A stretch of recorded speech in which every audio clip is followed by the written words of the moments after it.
بسم الله الرحمن الرحيم.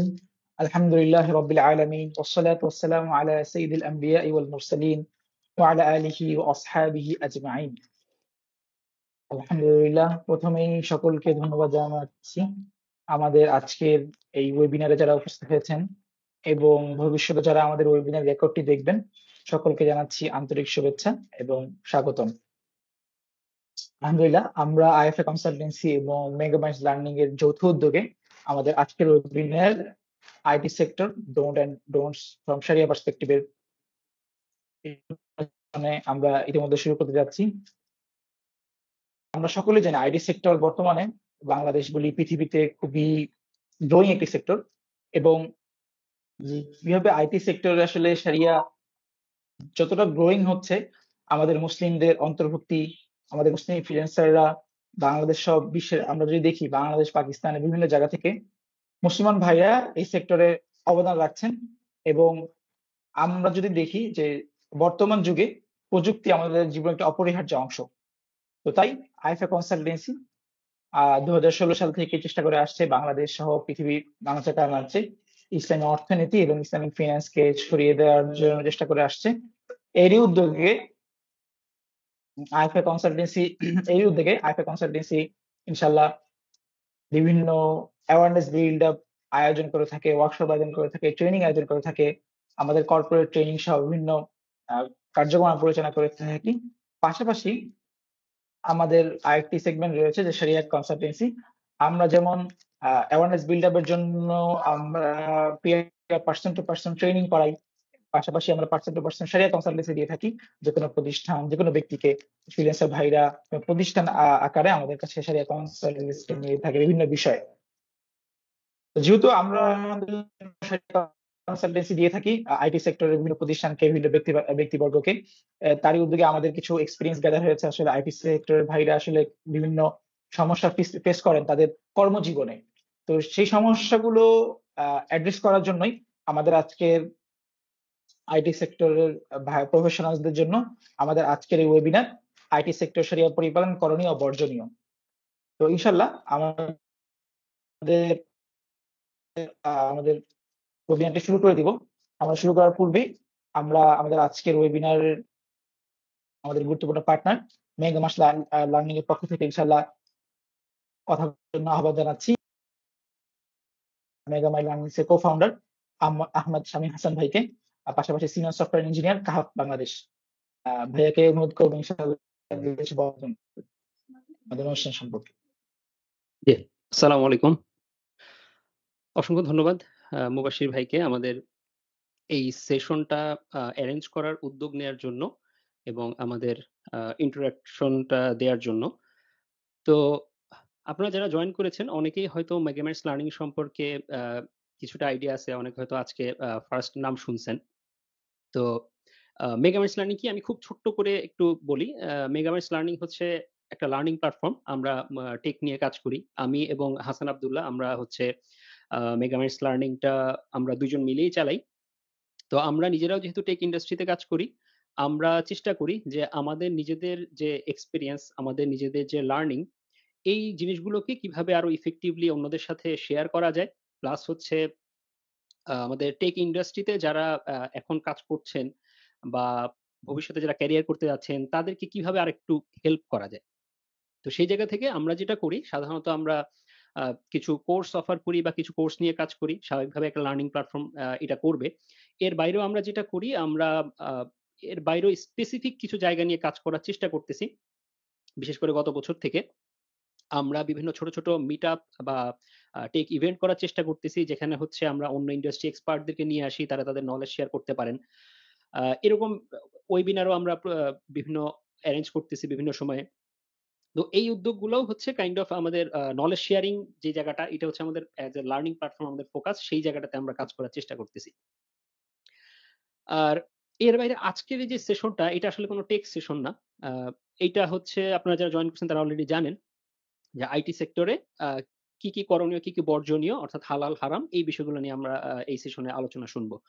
তো মেগামাইন্ডস লার্নিং মূলত টেক নিয়ে কাজ করে, কিন্তু এই ধরনের একটা সেশন আমরা কেন অ্যারেঞ্জ করলাম বা কেন আইএফ এর মতো একটা স্বনামধন্য প্রতিষ্ঠান যারা হচ্ছে ইসলামী অর্থনীতি নিয়ে কাজ করেন, তাদের সাথে কেন আমরা কোলাবোরেশনে এই ধরনের একটা প্রোগ্রাম করলাম। এটা যদি একটু ছোট্ট করে বলি যে, একজন মুসলিম হিসেবে আমরা আসলে জানি যে আমার ব্যক্তিগত জীবন, সামাজিক জীবন, আমার ফ্যামিলি লাইফ, আমার চাকরি, ব্যবসা এর কোনো কিছুই আসলে ইসলামের গণ্ডির বাইরে না। সো আমি যেটাই করব সেটাকে অবশ্যই ইসলামের গণ্ডির মধ্যে থাকতে হবে। তো এই যে আমরা যারা টেক ইন্ডাস্ট্রিতে কাজ করতেছি, চাকরি বা ব্যবসা, আমরা এরকম কোনো চিন্তা করার সুযোগ নাই যে আমার পার্সোনাল লাইফে আমি প্র্যাকটিসিং, আমি পার্সোনাল লাইফে ইসলাম পালন করব।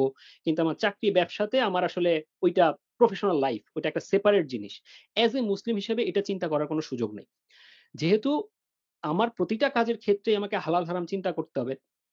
প্রত্যেকটা কাজের ক্ষেত্রে ইসলামের গণ্ডিটা আমাকে জানতে হবে। সেই কারণে আমরা মনে করি যে আ আমাদের আমরা অ্যাজ এ পারসন, আমি হাসান, আমাদের যেমন আ এই জায়গাটাতে আমাদের কাজ করার সুযোগ আছে বা এটা আমরা মনে করি আমাদের দায়িত্ব যে আমরা নিজেরা যেমন এই জিনিসটা পালন করার চেষ্টা করব, একই সাথে টেক কমিউনিটিতে যারা আছেন তাদের মধ্যে এই অ্যাওয়ারনেসটা গ্রো করার আমাদের চেষ্টা করতে হবে যে আমরা যেন আমাদের কাজের ক্ষেত্রে হালাল হারামটাকে ইগনোর না করি। তো হালাল হারাম যদি আমি বেছে চলতে চাই তাহলে ফার্স্ট স্টেপ হচ্ছে আমাকে হালাল হারামটা জানতে হবে। আমার এখানে কোনটা করলে সেটা হালাল হবে, কোনটা হারাম হবে এই জিনিসটা যদি আমি নাই জানি তাহলে কিন্তু আমি এটা বেছে চলার কোনো সুযোগ নেই। সো ওই জায়গা থেকে চিন্তা করে এটা আমাদের দায়িত্ববোধের জায়গা থেকে আমরা চিন্তা করলাম যে আইএফএসসি ওনারা এই জিনিস নিয়ে দীর্ঘদিন ধরে কাজ করতেছেন। ওনারা এই ব্যাপারে অনেক এক্সপার্ট। ওনারা বিভিন্ন প্রতিষ্ঠানকে কনসালটেন্সি দেন এবং ওনারা নিজেরাও এই জিনিসগুলো নিয়ে প্রচুর রিসার্চ করেন। আইএফএসসির খুব চমৎকার একটা টেক শরিয়া গাইডলাইন আছে যেটা আমরা নিজেরাও বিভিন্ন সময় প্রমোট করেছি। তো এই জায়গাটা নিয়ে ওনাদের একটা বেশ ভালো কাজের এক্সপার্ট ওনারা এবং ওনাদের এক্সপেরিয়েন্স আছে। তো এই কারণেই আমরা ওনাদের সাথে কোলাবোরেটিভলি এই প্রোগ্রামটা এরেঞ্জ করলাম। যাতে করে হচ্ছে আমাদের কমিউনিটিতে অন্য যারা আছেন তারা এই জিনিসটা সম্পর্কে আরো ভালোভাবে জানতে পারেন। তো আশা করি ইনশাআল্লাহ এই প্রোগ্রামটা আমাদের সবার জন্য উপকারী ইলম অর্জনের একটা মাধ্যম হবে। আল্লাহ যেন আমাদের এই উদ্যোগটাকে কবুল করেন। সবার কাছে এই দোয়া প্রার্থী। এর মাধ্যমে আমি আমার ছোট্ট বক্তব্য শেষ করছি। ধন্যবাদ।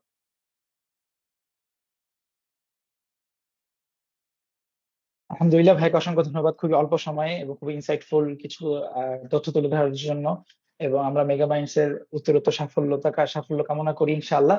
ভবিষ্যতে মেগামাইন্ডস লার্নিং বাংলাদেশের আইটি সেক্টরের ভাইদের জন্য এবং খুবই গুরুত্বপূর্ণ একটি প্ল্যাটফর্ম হয়ে উঠবে এবং উঠেছে অলরেডি আলহামদুলিল্লাহ। আল্লাহ তাআলা কবুল করুক। আমি আর বিলম্ব করছি না, আমাদের মাঝে ইতিমধ্যে উপস্থিত হয়েছেন আমাদের আজকের ওয়েবিনারের সম্মানিত গুরুত্বপূর্ণ আমাদের আলোচক ডক্টর মুফতি ইউসুফ হাফিজাহুল্লাহ। আপনারা আলহামদুলিল্লাহ ইতিমধ্যে জেনে গিয়েছেন আমাদের ডক্টর মুফতি হাফিজাহুল্লাহ হচ্ছেন আইফা কনসাল্টেন্ট সম্মানিত কো ফাউন্ডার এবং ফাউন্ডার আদর অ্যাডভাইজারি মালয়েশিয়া। উনি আলহামদুলিল্লাহ বাংলাদেশের একজন একক ব্যক্তিত্ব, আলহামদুলিল্লাহ আমরা তাকে পেয়ে গর্বিত। পাশাপাশি আমরা যেমন বলতে পারি একজন মুফতি এবং আইটি সেক্টরে তার আলহামদুলিল্লাহ প্র্যাকটিক্যাল এক্সপিরিয়েন্স রয়েছে।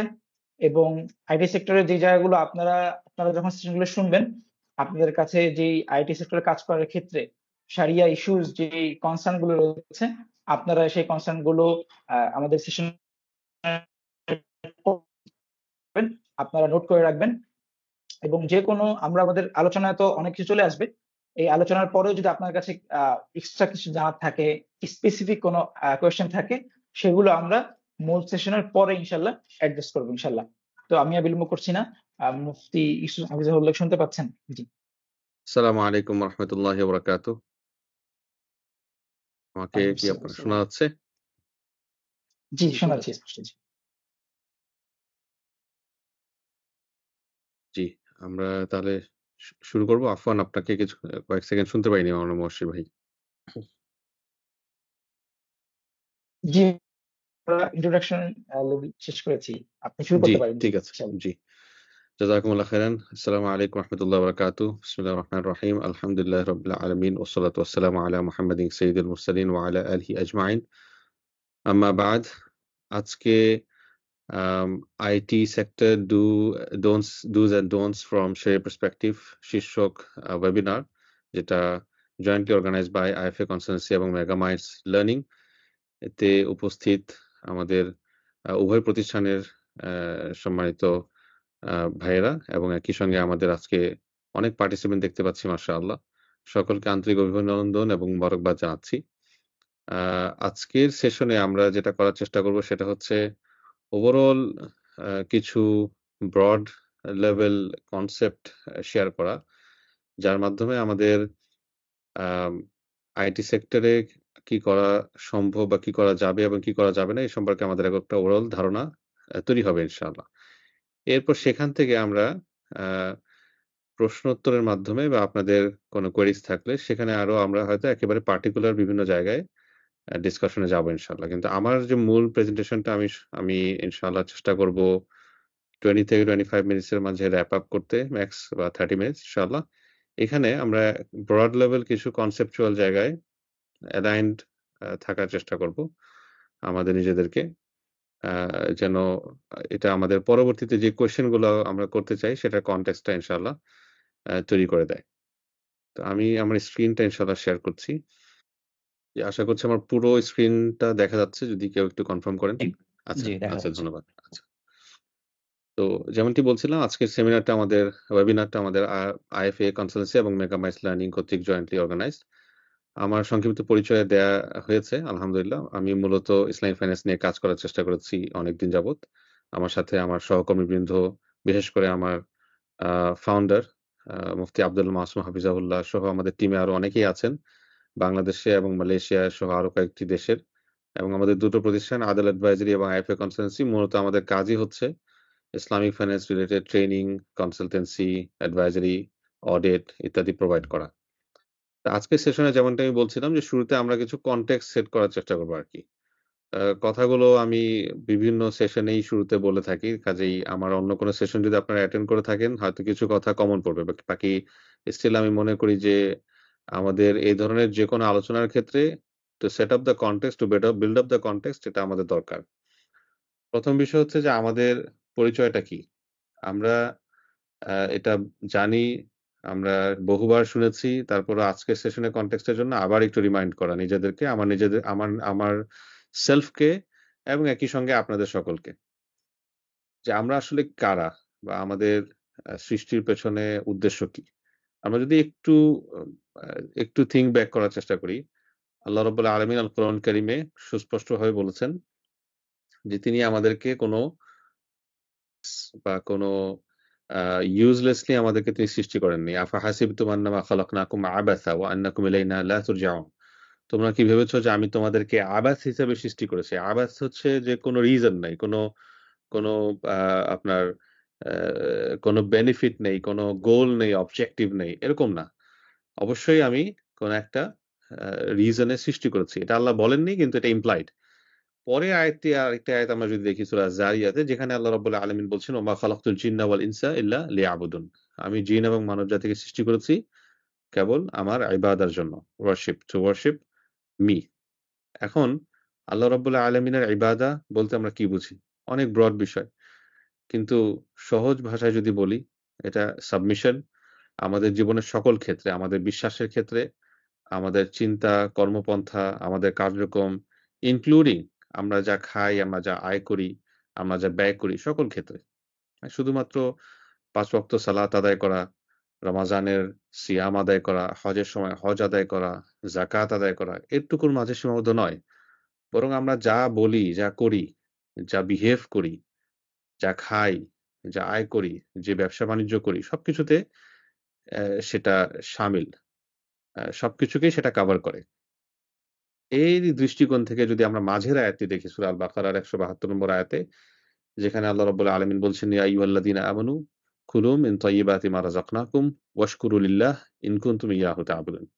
ও বিশ্বাসীরা, তোমরা আমি তোমাদেরকে যে রিজিক দিয়েছি সেখান থেকে যেগুলো তয়্যিব, যেগুলো পিওর, যেগুলো হালাল সেগুলো তোমরা খাও এবং আল্লাহর প্রতি গ্রেটফুল হও, কৃতজ্ঞ হও যদি তোমরা একমাত্র তার ইবাদা করে থাকো।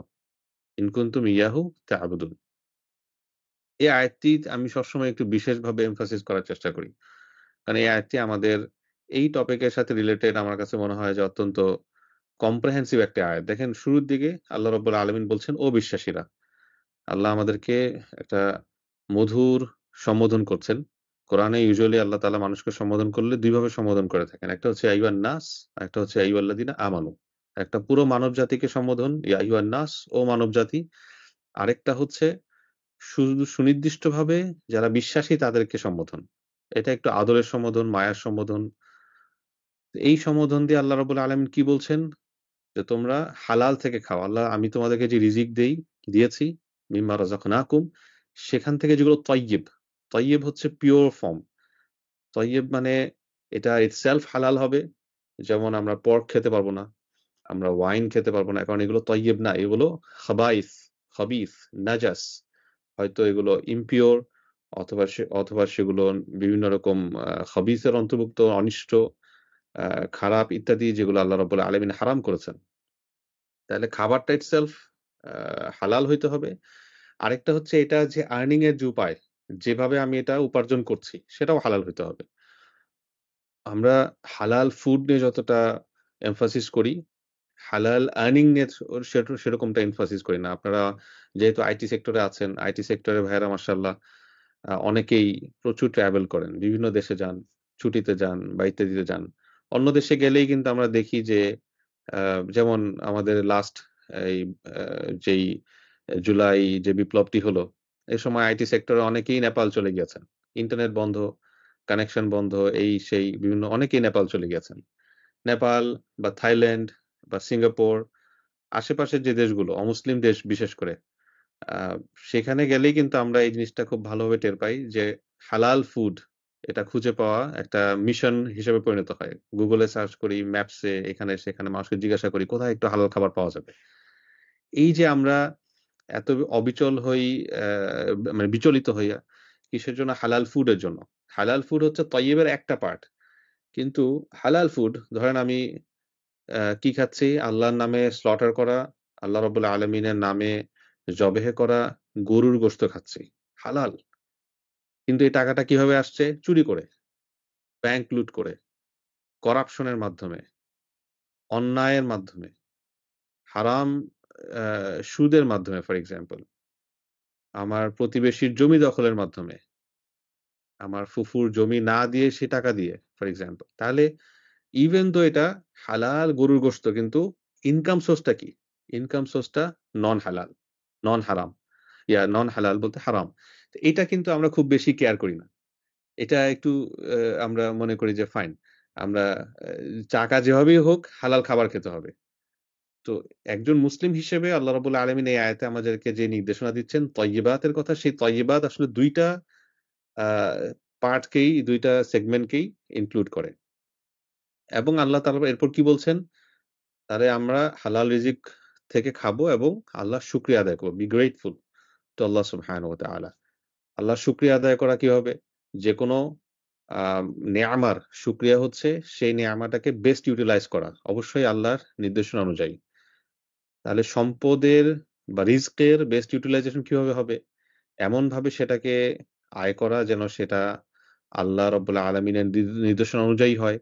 এমনভাবে সেটা ব্যয় করা যেটা আল্লাহ রাব্বুল আলামিনের গযব, তার ক্রোধ, তার অ্যাঙ্গার কে ওয়াজিব না করে। অর্থাৎ তার নির্দেশিত পথেই সেটা ব্যয় হয়। তার নির্দেশিত আ ইনস্ট্রাকশন অনুযায়ী সেটা ব্যয় হয়।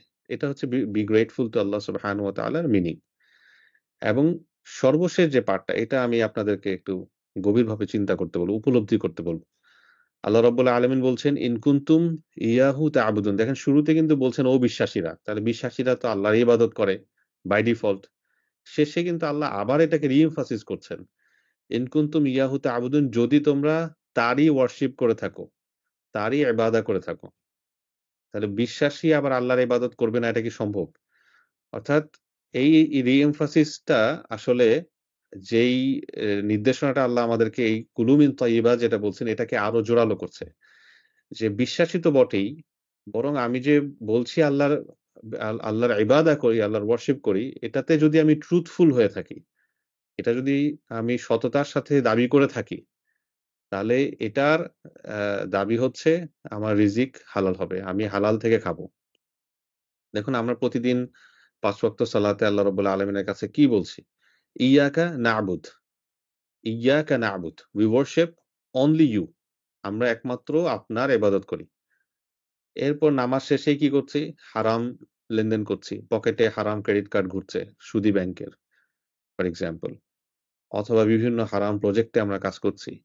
তাহলে আমার যে দাবি ৫ ওয়াক্ত নামাজে যে দাবিটা আমি করছি, সেই দাবির অনুযায়ী ফলাফল বা কার্যকরণ বা আমার কর্মপন্থা এটা কি অ্যালাইন কিনা, আমি কি ট্রুথফুল কিনা, এই বিষয়টা আল্লাহ রাব্বুল আলামিন আল কোরআন কারীমের এই আয়াতে আমাদেরকে একটু ভাবার নির্দেশ দিচ্ছেন। তো আমরা যখন বুঝতে পারলাম যে আসলে আমাদের জীবনের মূল লক্ষ্য হচ্ছে আল্লাহর কাছে সম্পূর্ণ নিজেকে সাবমিট করা, এবং এটার অংশ হিসেবেই আমাদের আম হালাল আয় বা হালাল রিজিকের গুরুত্বটা আল্লাহ রাব্বুল আলামিন তুলে ধরেছেন। নেক্সট যে বিষয়টি আমি শেয়ার করতে চাই, সেটা হচ্ছে আয়ের বা আর্নিং বা ইনকামের যে ইম্পোর্টেন্স, এটা বর্তমান সময়ে আসলে বলার প্রয়োজন নাই যে আয় রোজগারের ইম্পোর্টেন্সটা কেন? কারণ এভরিওয়ান নোস, এবং আমাদের জীবনের সিংহভাগ সময় আসলে আয় রোজগার বাড়াতে অথবা আয় রোজগার নিয়ে চিন্তা ফিকির করতেই চলে যায়। কাজেই এটা এখন আসলে ওভাবে বলার প্রয়োজন নাই। তারপরেও এই স্লাইডে যে আয়াত এবং হাদিসগুলো আছে, এটাগুলো যদি আমরা একটু দেখি, দেখেন যে আল্লাহ রাব্বুল আলামিন রাসূলুল্লাহ সাল্লাল্লাহু আলাইহি ওয়াসাল্লাম বিভিন্ন আয়াতে এবং হাদিসে আমাদেরকে আয় করতে, আয়ের জন্য চেষ্টা করতে উৎসাহিত করছেন। কাজেই ফান্ডামেন্টালি আয় রোজগার করা আ কোনো অসুবিধা নেই। আল্লাহ রাব্বুল আলামিন দেখেন ১ম আয়াত সূরা জুমার যে আয়াত, ফাইদা কুদিয়াতিস সালাহ, যখন নামাজ শেষ হয়ে যাবে, ফান্তাশিরু ফিল আরদ ওয়াবতাগু মিন ফাদলিল্লাহ, জমিনে তোমরা ছড়িয়ে পড়ো এবং আল্লাহর ফদল, আল্লাহর অনুগ্রহ খোঁজার চেষ্টা করো, অন্বেষণ করো। এই যে ফদল আল্লাহ বলেছেন, এই ফদল হচ্ছে রিজক। এখানে রিজক মিন করা হয়েছে। অর্থাৎ আল্লাহর রিজক অন্বেষণ করো। রিজককে আল্লাহর অনুগ্রহ বলা হয়েছে। আবার তারপরের আয়াতে যদি আমরা দেখি, ওয়াবতাগি ফিমা আতাকাল্লাহু দারাল আখিরা ওয়ালা তানসা নাসিবাকা মিনাদ দুনিয়া। এখানে আল্লাহ রাব্বুল আলামিন আমাদেরকে যা দিয়েছেন তার ভেতর দিয়ে তার মধ্য দিয়ে আ আখিরাতকে অন্বেষণ করতে বলেছেন। একই সঙ্গে দুনিয়ার অংশ যেন আমরা ভুলে না যাই। অর্থাৎ আমরা যেন দুনিয়ার আমাদের যে জীবনের প্রয়োজনীয়তা সেটাও ভুলে না যাই, সেটা আল্লাহ রাব্বুল আলামিন আমাদেরকে মনে করিয়ে দিয়েছেন। পরের যে দুটো, এটা দুটোই হাদিস এবং দুটোই বুখারী শরীফের হাদিস। ১ম হাদিসে আল্লাহ রাসূল সাল্লাল্লাহু আলাইহি ওয়াসাল্লাম বলছেন যে একজন ব্যক্তি মা আকালা আহাদুন তাআমান কাত্তু খায়রান মিন আন ইয়াকুলা মিন আমালি ইয়াদি, তার হাতের কামাইয়ের চেয়ে ভালো কোনো কিছু আসলে একজন ব্যক্তি কখনোই খায় না। এবং ইন্না নাবিয়াল্লাহি দাউদ আলাইহিস সালাম কানা ইয়াকুলু মিন আমালি ইয়াদি, আল্লাহর নবী দাউদ আলাইহিস সালামও নিজের হাতের কামাই খেতেন। অর্থাৎ স্বহস্তে পরিশ্রম করে তিনি খেতেন। একইভাবে পরের হাদিস যে আল্লাহ রাসূল সাল্লাল্লাহু আলাইহি ওয়াসাল্লাম বলছেন, লা আইয়াহতাতিবা আহাদুকুম আলা যাহরিহি খায়রুম মিন আইয়াসালা আহাদান ফায়ুতিয়াহু আও ইয়ামনাহু। একজন ব্যক্তি সে যদি কাঠ বহন করে, গাছ কেটে কাঠ বহন করে, তার লাকড়ি বহন করে তার ঘাড়ে, এটা তার জন্য উত্তম অন্য মানুষের কাছে কারো কাছে চাওয়ার চেয়ে। কারণ চাইলে সে হয়তো দিতেও পারে, নাও দিতে পারে। তাহলে এই হাদিস এবং আয়াতগুলো থেকে এটা স্পষ্ট যে আল্লাহ রাব্বুল আলামিন আমাদেরকে আয় করার জন্য চেষ্টা করতে, এফোর্ট দিতে উৎসাহিত করছেন। ইনফ্যাক্ট আমাদের যে আয়, ইনকাম, যে রিস্ক, এটাকে তিনি ফদল বলে উল্লেখ করেছেন। এখন এই যে ইনকামটা আমরা জেনারেট করব বা যে আয়টা করব, সেটা অবশ্যই হালাল সোর্স থেকে হবে। আগেও কিছু আয়াত এবং হাদিস আমরা রিফ্লেক্ট করেছি। আরো কিছু আয়াত এবং হাদিস যদি আমরা এই স্লাইডে আমরা দেখি, প্রথমত সূরা আল বাকারার ১৭২ নম্বর আয়াত, ওই যে আয়াতটা আমরা দেখেছি, কুলু মিন তয়্যিবাতি মা রাযাকনাকুম, ওইখান থেকেই এই মেসেজটা যে হালাল সোর্স থেকে খাওয়া, হালাল উপায় থেকে খাওয়া, এটা একটা অব্লিগেশন, একটা ওয়াজিব। ২ নম্বর, আল্লাহ রাসূল সাল্লাল্লাহু আলাইহি ওয়াসাল্লাম হাদিসে এক ব্যক্তির উদাহরণ দিয়েছেন, যিনি লম্বা ট্রাভেল করে এসেছেন, অনেক টায়ার্ড, অনেক বেশি ধুলোমলিন ওনার চেহারা। মনে হচ্ছে আল্লাহর কাছে দোয়া করলে আল্লাহ এখনই দোয়া কবুল করে ফেলবেন, যেহেতু মুসাফির মানুষ। কিন্তু এই ব্যক্তি আল্লাহর কাছে কান্নাকাটি করে ইয়া রাব্বি, ইয়া রাব্বি বলছে, তার দোয়া কবুল হচ্ছে না। কেন? রাসূলুল্লাহ সাল্লাল্লাহু আলাইহি ওয়াসাল্লাম বলেছেন, তার মাতআমুহু হারামুন ওয়া মাশরাবুহু হারামুন ওয়া মালবাসুহু হারামুন। তার পানীয়, তার খাবার যেটা সে খাচ্ছে, এগুলো হারাম। হারাম অর্থাৎ হারাম সোর্স থেকে কেনা অথবা হারাম ইটসেলফ। এবং তার যে কাপড় পরিধান করেছে, মালবাস, এটাও হারাম। কাপড় হারাম হয় কিভাবে? হারাম সোর্স থেকে কেনা। হারাম সোর্স থেকে বলতে হারাম উপায়ে সেটা সংগ্রহ করা অথবা পড়া। আল্লাহ রাসূল সাল্লাল্লাহু আলাইহি ওয়াসাল্লাম বলছেন, ফাআন্না ইউস্তাজাবু লিযালিক, কিভাবে তার দোয়া কবুল হবে? এই হাদিস থেকে আমরা বুঝি যে দোয়া কবুল হওয়ার অন্যতম শর্ত হচ্ছে ইনকাম হালাল হওয়া। এবং কোরআনে আল্লাহ রাব্বুল আলামিন আ হারাম বিভিন্ন আয় বা বিভিন্ন আ ইনকামের যে উপায়গুলো, সেগুলোর কথা উল্লেখ করেছেন। যেমন রিবার কথা বলেছেন। সবচেয়ে শক্ত কথা বলেছেন রিবার ব্যাপারে। রিবাকে আমরা অনুবাদ করি সুদ, ইউজুরি, ইন্টারেস্ট, ইউজুরি বা সুদ হিসেবে, বাকি রিবার যে কনসেপ্ট এটা আরেকটু ব্রড। অনেক কিছু আছে যেটা সুদ বা ইন্টারেস্টের ভেতরে আসে না, কিন্তু রিবার ডেফিনেশনে চলে আসে। রিবার ডেফিনেশনটা আরো ব্রড। আবার অনেক সময় আমরা হয়তো একটা বিষয়কে সুদ বলি, এটার পরিমাণটা অবশ্য খুব কম, কিন্তু সেটা রিবা শরিয়ার পরিভাষায় রিবা নাও হতে পারে। কারণ কনভেনশনালি যখনই আমরা রিটার্ন কম্পোনেন্ট বলি, অনেক জায়গায় রিটার্ন কম্পোনেন্টকে ইন্টারেস্ট বলে অভিহিত করা হয়, কিন্তু শরিয়ার দৃষ্টিকোণ থেকে সব রিটার্নই ইন্টারেস্ট না। এটা ডিপেন্ড করবে কোন ধরনের চুক্তির ভিত্তিতে আমি রিটার্নটা কিভাবে অর্জন করছি। যাই হোক, মূল বিষয় হলো আল্লাহ রাব্বুল আলামিন আমাদেরকে রিবার ব্যাপারে কোরআনে স্পষ্টভাবে কঠিনভাবে বলেন, এবং তিনি যে শব্দটি ব্যবহার করেন, সালাফে সালেহিনের অনেকেই এই শব্দটিকে কোরআনের সবচেয়ে শক্ত ভয়াবহ শব্দের কথা বলে উল্লেখ করেছেন। কি বলেছেন তিনি? ফাইল্লাম তাফআলু ফাআযানু বিহারবিন মিনাল্লাহি ওয়া রাসূলি। যদি তোমরা রিবা থেকে বিরত না থাকো, তাহলে আল্লাহ এবং আল্লাহর রাসূলের সাথে যুদ্ধের ব্যাপারে প্রস্তুত হও। তো এর পাশাপাশি আরো কিছু হাদিস আছে যেখানে আল্লাহ রাসূল সাল্লাল্লাহু আলাইহি সাল্লাম, যেমন বাম পাশের যে এটা আসলে কোরআন না, দুঃখিত, এটা হাদিসের একটা রেফারেন্স, যেখানে রাসূলুল্লাহ সাল্লাল্লাহু আলাইহি ওয়াসাল্লাম বলেছেন, আম যতক্ষণ পর্যন্ত ব্যক্তির ৫টি অথবা কোন হাদিসে ৪টির কথা বলা হয়েছে, ৪টির প্রশ্নের উত্তর না দেবে, ততদিন পর্যন্ত সে মুভ করতে পারবে না।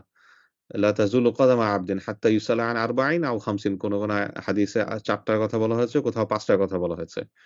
কিন্তু প্রশ্ন যে ৪টা বা ৫টা হোক, এখানে ২ টো প্রশ্নই আসলে আমাদের সম্পদ নিয়ে। আন মালিহি মিন আইনা ইকতাসাবাহু ওয়া ফিমা আনফাকাহু। সম্পদ কোথা থেকে সে উপার্জন করেছে, কোথায় সেটা ব্যয় করেছে। আয় এবং ব্যয়, সোর্স এবং ডেস্টিনেশন, ২ টা সম্পর্কে আল্লাহ রাব্বুল আলামিন জিজ্ঞাসা করবেন, এবং সদুত্তর দেওয়ার আগ পর্যন্ত আমরা মুভ করতে পারব না। আল্লাহ তাআলা আমাদেরকে হেফাজত করুন। রিবা বা সুদের ব্যাপারে তো আল্লাহ রাব্বুল আলামিন সুস্পষ্টভাবে আল কোরআন কারিমে বলেছেন। এর বাহিরেও আল্লাহ রাব্বুল আলামিন চুরির ব্যাপারে, তারপর হাদিসে ফ্রডের ব্যাপারে, প্রতারণার ব্যাপারে এসেছে। আম কোরআনে মাইসিরের কথা এসেছে, জুয়া, গ্যাম্বলিং, তারপর বেটিং, গ্যাম্বলিং এর ভেতরে এখন তো বেটিং সহ আরো অনেক কিছু চলে আসে। এমনকি অনেক ট্রান্সেকশন গ্যাম্বলিং এর মতো সিমিলার ক্যারেক্টারিস্টিক হওয়ার কারণে শরিয়া নিষেধ করে। যেমন অপশনস, ফিউচার্স, তারপর আপনার বেশ কিছু ক্রিপ্টোকারেন্সি ট্রান্সেকশন, আরো অনেক কিছু হয়তো আমরা স্পেসিফিক পয়েন্টে যখন আসবে তখন বলবো। একইভাবে আল্লাহ রাব্বুল আলামিন আকুল আমওয়াল বিল বাতিল, অন্যের সম্পদ অন্যায়ভাবে খাওয়াকে নিষেধ করেন। অন্যায়ভাবে খাওয়া বলতে কোনো লেজিটিমেট ওয়ে ছাড়া। অর্থাৎ একজনের সম্পদ আমি গিয়ে সেটা কনজিউম করলাম। এখন হয় সে আমাকে এটা বিক্রি করবে, হয় সে আমাকে ভাড়া দিবে, ইজারা দিবে, হয় সে আমাকে গিফট করবে, অথবা সে আমাকে এমনিই বলবে ব্যবহার করার অসুবিধা নাই। কোনটাই না। আমি গিয়ে তারটা ব্যবহার করলাম। এটাই হচ্ছে আকুল আমওয়াল বিল বাতিল। অন্যের জমি দখল করা, অন্যের পাওনা বুঝিয়ে না দেওয়া। এবং এইগুলোর বিষয়ে আল্লাহ রাসূল সাল্লাল্লাহু আলাইহি সাল্লাম হাদিসেও কঠিন আপনার বাক্যবান ব্যবহার করেছেন। যেমন একটি হাদিস আমি বেশিরভাগ সময় কোট করে থাকি, যেখানে রাসূলুল্লাহ সাল্লাল্লাহু আলাইহি ওয়াসাল্লাম সাহাবী বললেন, আতাদরুনা মানিল মুফলিস, অথবা মাল মুফলিস, তোমরা কি জানো যে মুফলিস কে? মুফলিস শব্দের ইংরেজিতে অনুবাদ করা হয় ব্যাংকরাপ্ট, কিন্তু ব্যাংক তো আর ওই সময় ছিল না। এক কথায় দেউলিয়া। তো দেউলিয়াকে রাসূলুল্লাহ সাল্লাল্লাহু আলাইহি ওয়াসাল্লাম জিজ্ঞাসা করলেন। সাহাবীরা বললেন, ইয়া রাসূলুল্লাহ, আল মুফলিসু ফিনা মান লা দিরহাম লাহু ওয়া লা মাতা'। আমাদের মাঝে প্রকৃত মুফলিস তো সেই যার কোনো দিরহাম নেই এবং মাতা' নেই। দিরহাম মানে হচ্ছে ক্যাশ, টাকা পয়সা। মানে দিরহাম মানে টাকা পয়সা না, দিরহাম হচ্ছে একটা কারেন্সি, তৎকালীন একটা কারেন্সি, যেটা মূলত রৌপ্য মুদ্রা ছিল। কিন্তু দিরহাম দিয়ে ওনারা বুঝিয়েছেন ক্যাশ।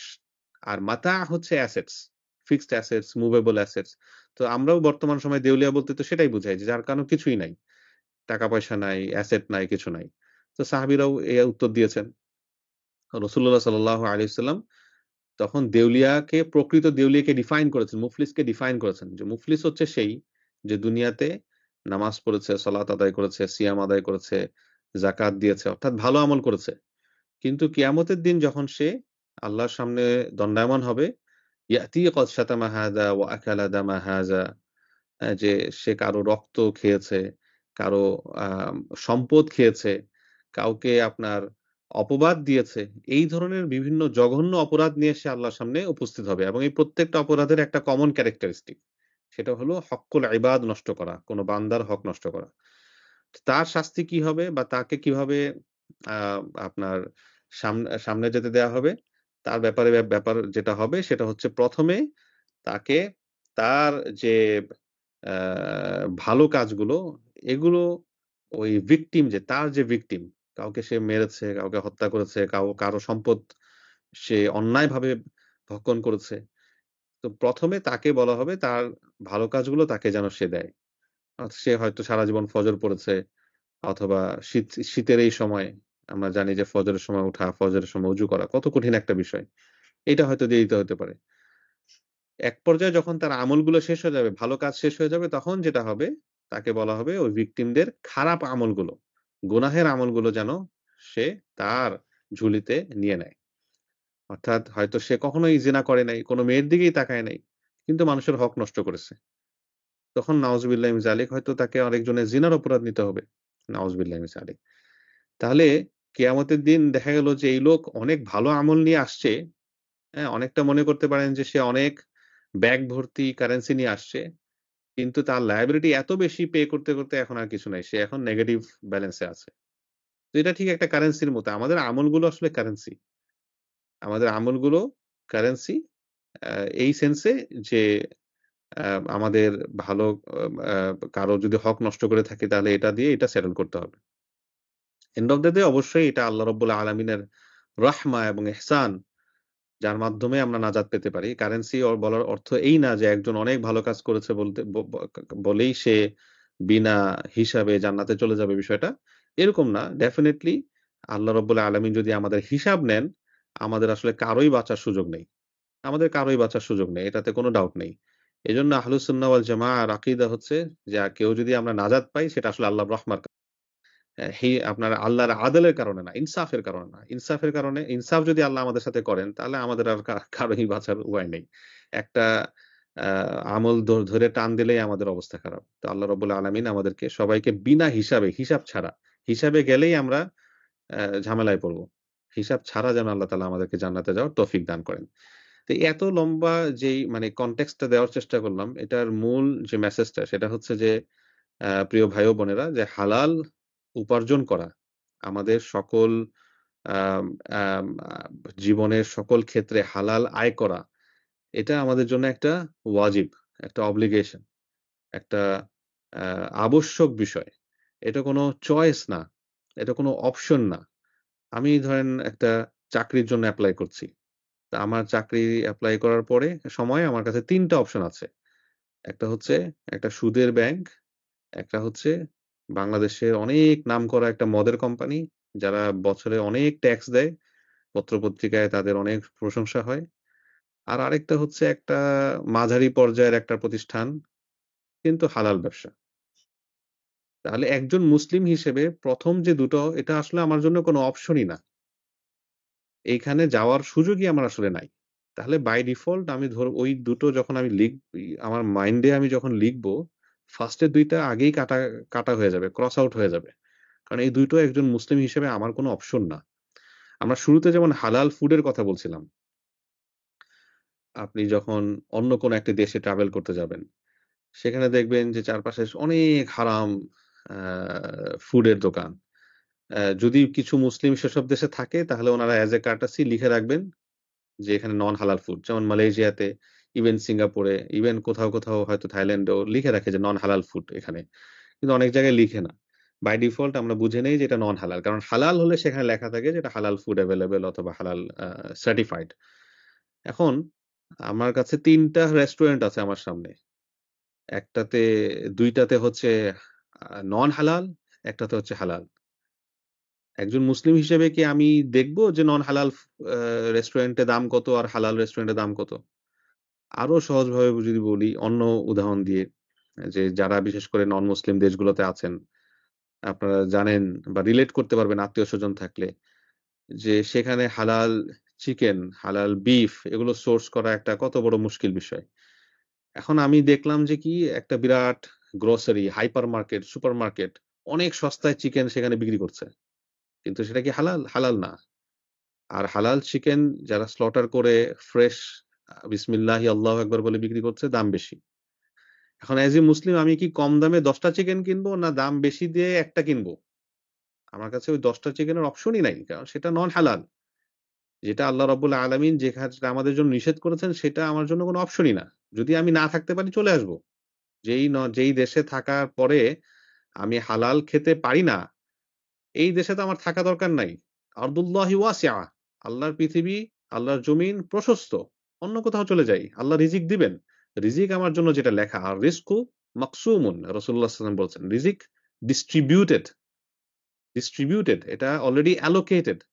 যেটা রিজিক আমার জন্য নির্ধারিত সেটা আমি পাবো। এখন হয় আমি তাড়াহুড়া করব শয়তানকে ফলো করে এবং তাড়াহুড়া করে আমি আল্লাহর নির্দেশনার বাইরে গিয়ে আমি আপনার সোর্স করব, অথবা আমি সবর করব। এবং ঠিকই আমার জন্য যে রিজিক সেটা আসবে। আমার কাজ হচ্ছে এফোর্ট দেয়া, চেষ্টা করে যাওয়া। আল্লাহ রাব্বুল আলামিন বলেছিলেন না, ওই যে আয়াতটি আমি পড়েছিলাম, ফাইদা কুদিয়াতিস সালাহ ফান্তাশিরু ফিল আরদ ওয়াবতাগু মিন ফাদলিল্লাহ। আল্লাহর ফদল, আল্লাহর অনুগ্রহ তোমরা অন্বেষণ করো।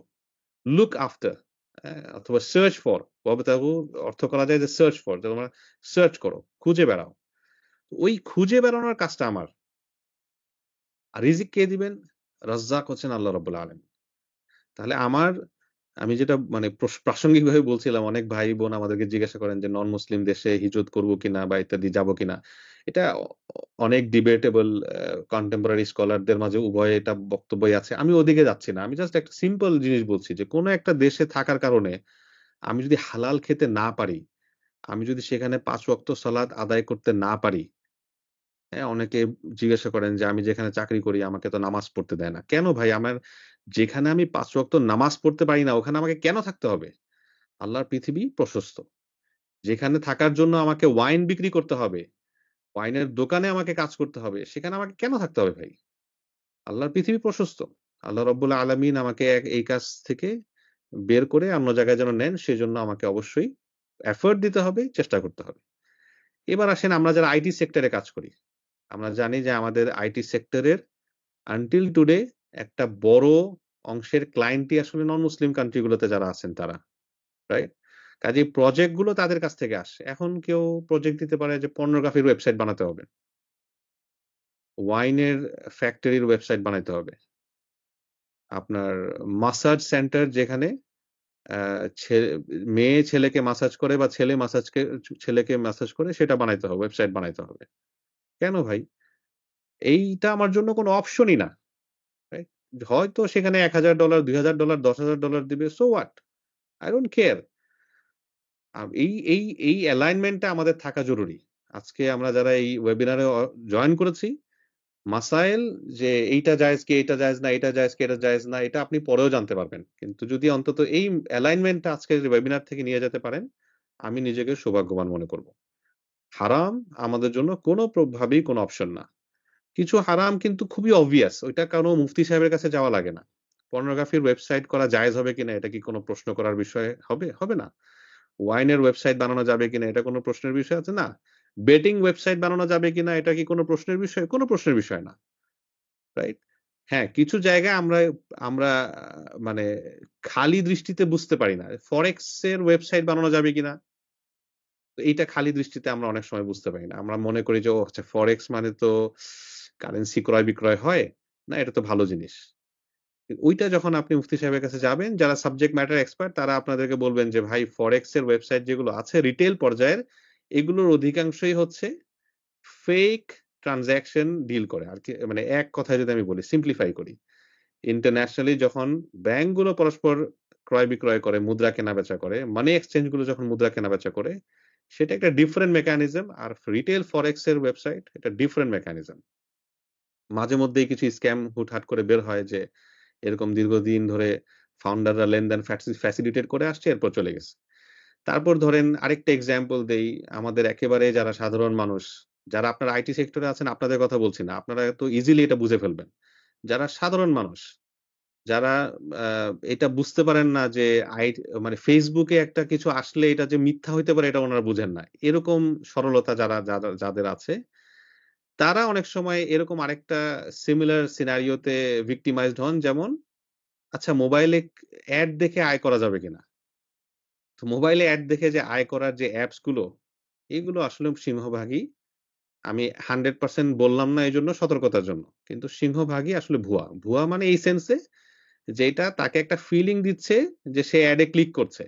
আসলে ব্যাক এন্ডে ভাই অ্যাড থেকে আয় হচ্ছে না, আয় হচ্ছে ওই পঞ্জি স্কিমের মতো, কেউ টাকা দিচ্ছে আর এই টাকা দিয়ে আরেক দলকে পে করা হচ্ছে, আবার একদল টাকা দিচ্ছে আরেক দলকে পে করা হচ্ছে। হঠাৎ যখন এটা বন্ধ হয়ে যাবে তখন লাস্টে যারা আছে তারা লুজ করবে।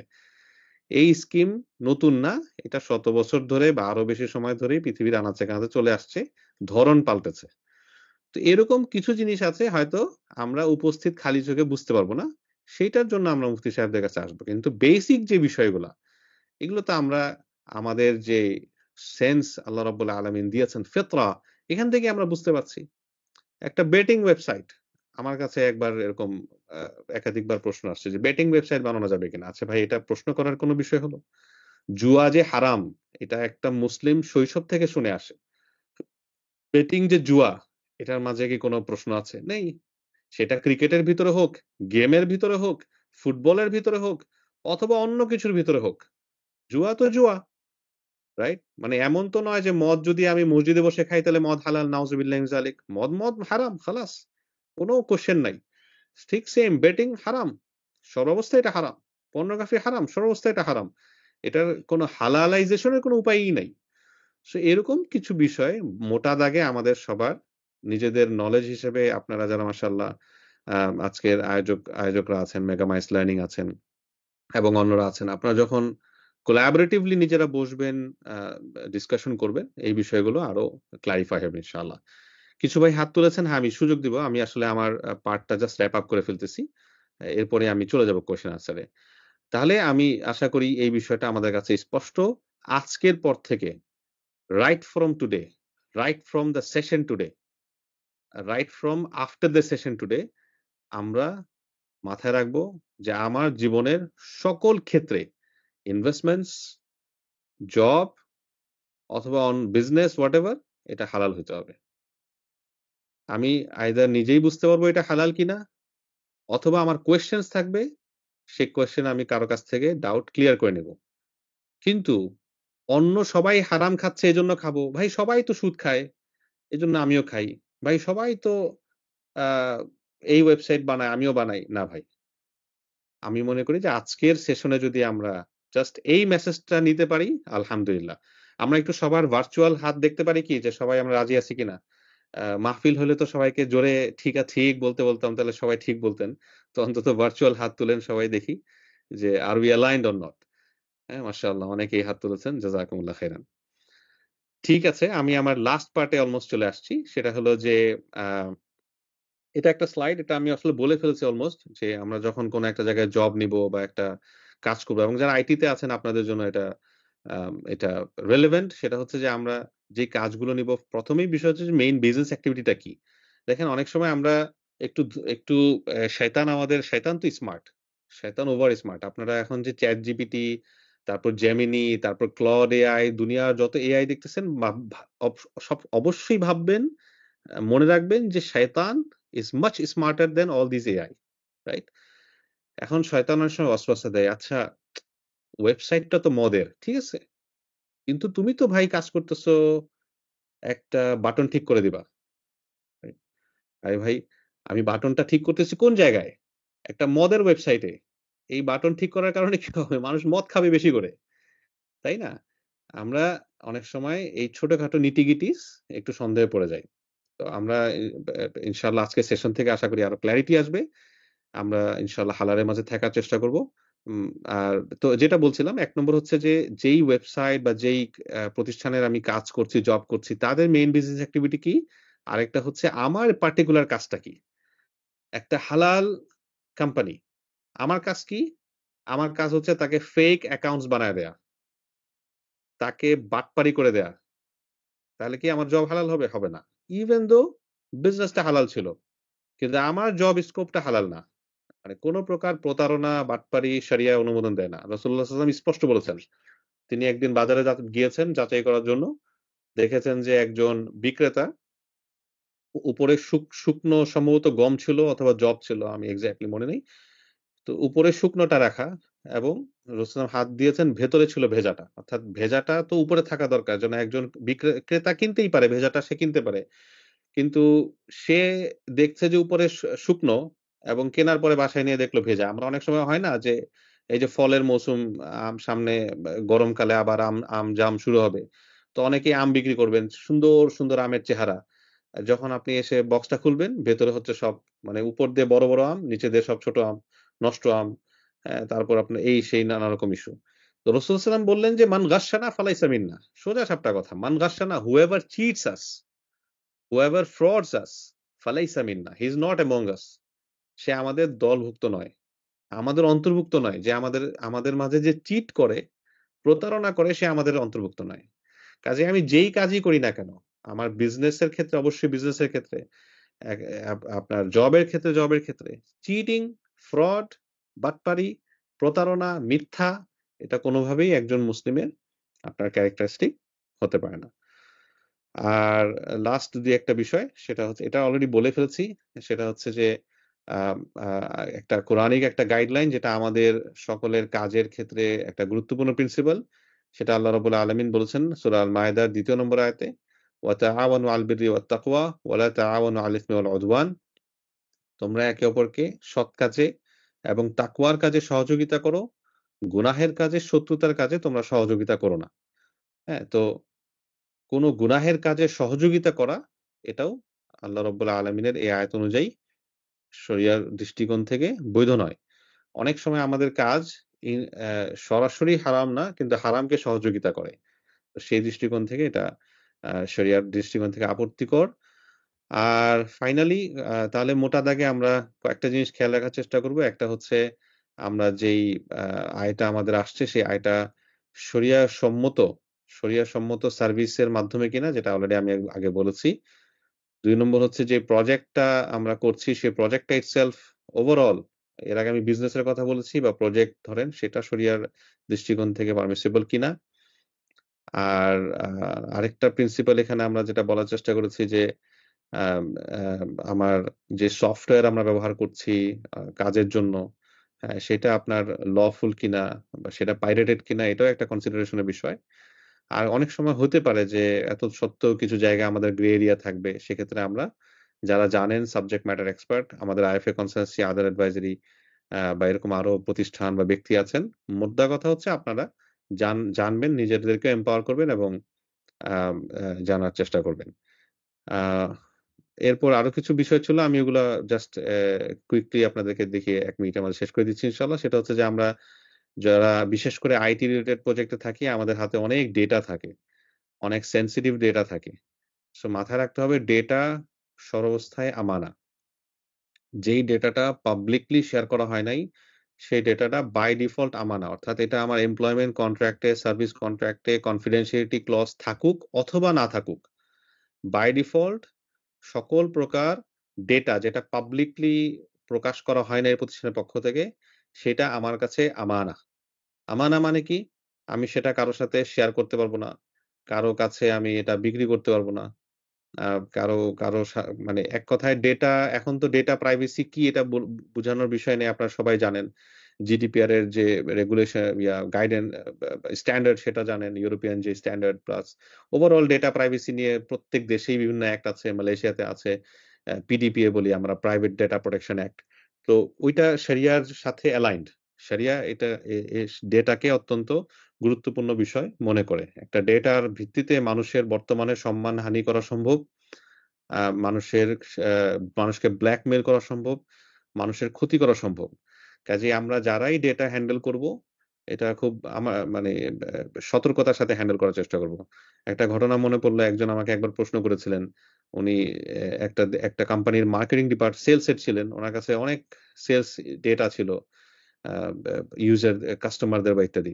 তো উনি এটা আরেকজনকে বিক্রি করবেন। অন্য একজন কোম্পানির একজনের কাছে। এইটা বিক্রি করা জায়েজ হবে কিনা? আমি উনাকে বলেছি যে, আ আপনার কল্ব কি বলে? আপনার হার্ট কি বলে, এটা বলেন। আপনি একটা প্রতিষ্ঠানের মাঝে আছেন। প্রতিষ্ঠান আপনাকে হাইলি কনফিডেনশিয়াল ইনফরমেশন এর অ্যাক্সেস দিয়েছে। এখন আপনি আরেকজনের কাছে বিক্রি করে দিবেন। হোয়াট ডাজ ইউর হার্ট সে?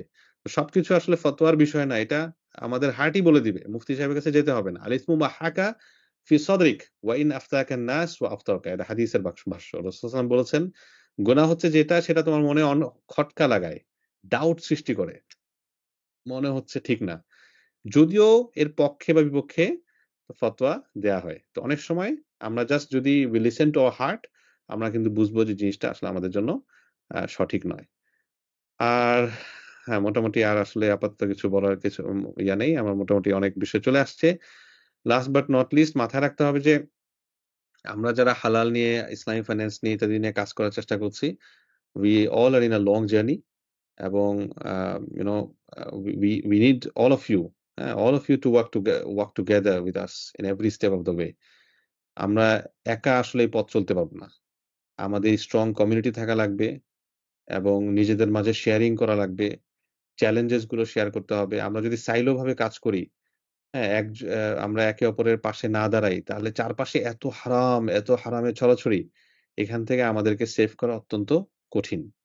তো আমরা সবাই একসাথে চলতে চাই এবং আমাদের যে প্রতিষ্ঠানগুলো আদেল, আইএফএ কনসালটেন্সি, আমাদের একটি মাদ্রাসাও আছে, centre for Islamic economics studies, যেখান থেকে আলেমরা ইফতাব 2 বছর ব্যাপী মুফতি হচ্ছেন মাশাআল্লাহ এবং তারা এই বিষয় নিয়ে শিখছেন। এই সবগুলো প্রতিষ্ঠানের উদ্দেশ্য এটাই যে আপনারা যারা এই ধরনের জায়গায় সাপোর্ট চান, এই সাপোর্টটা দেয়া এবং সবাই মিলে যেন আমরা হারাম থেকে বেঁচে থাকতে পারি। আল্লাহ তাআলা যেন আমাদেরকে সে তৌফিক দান করুন।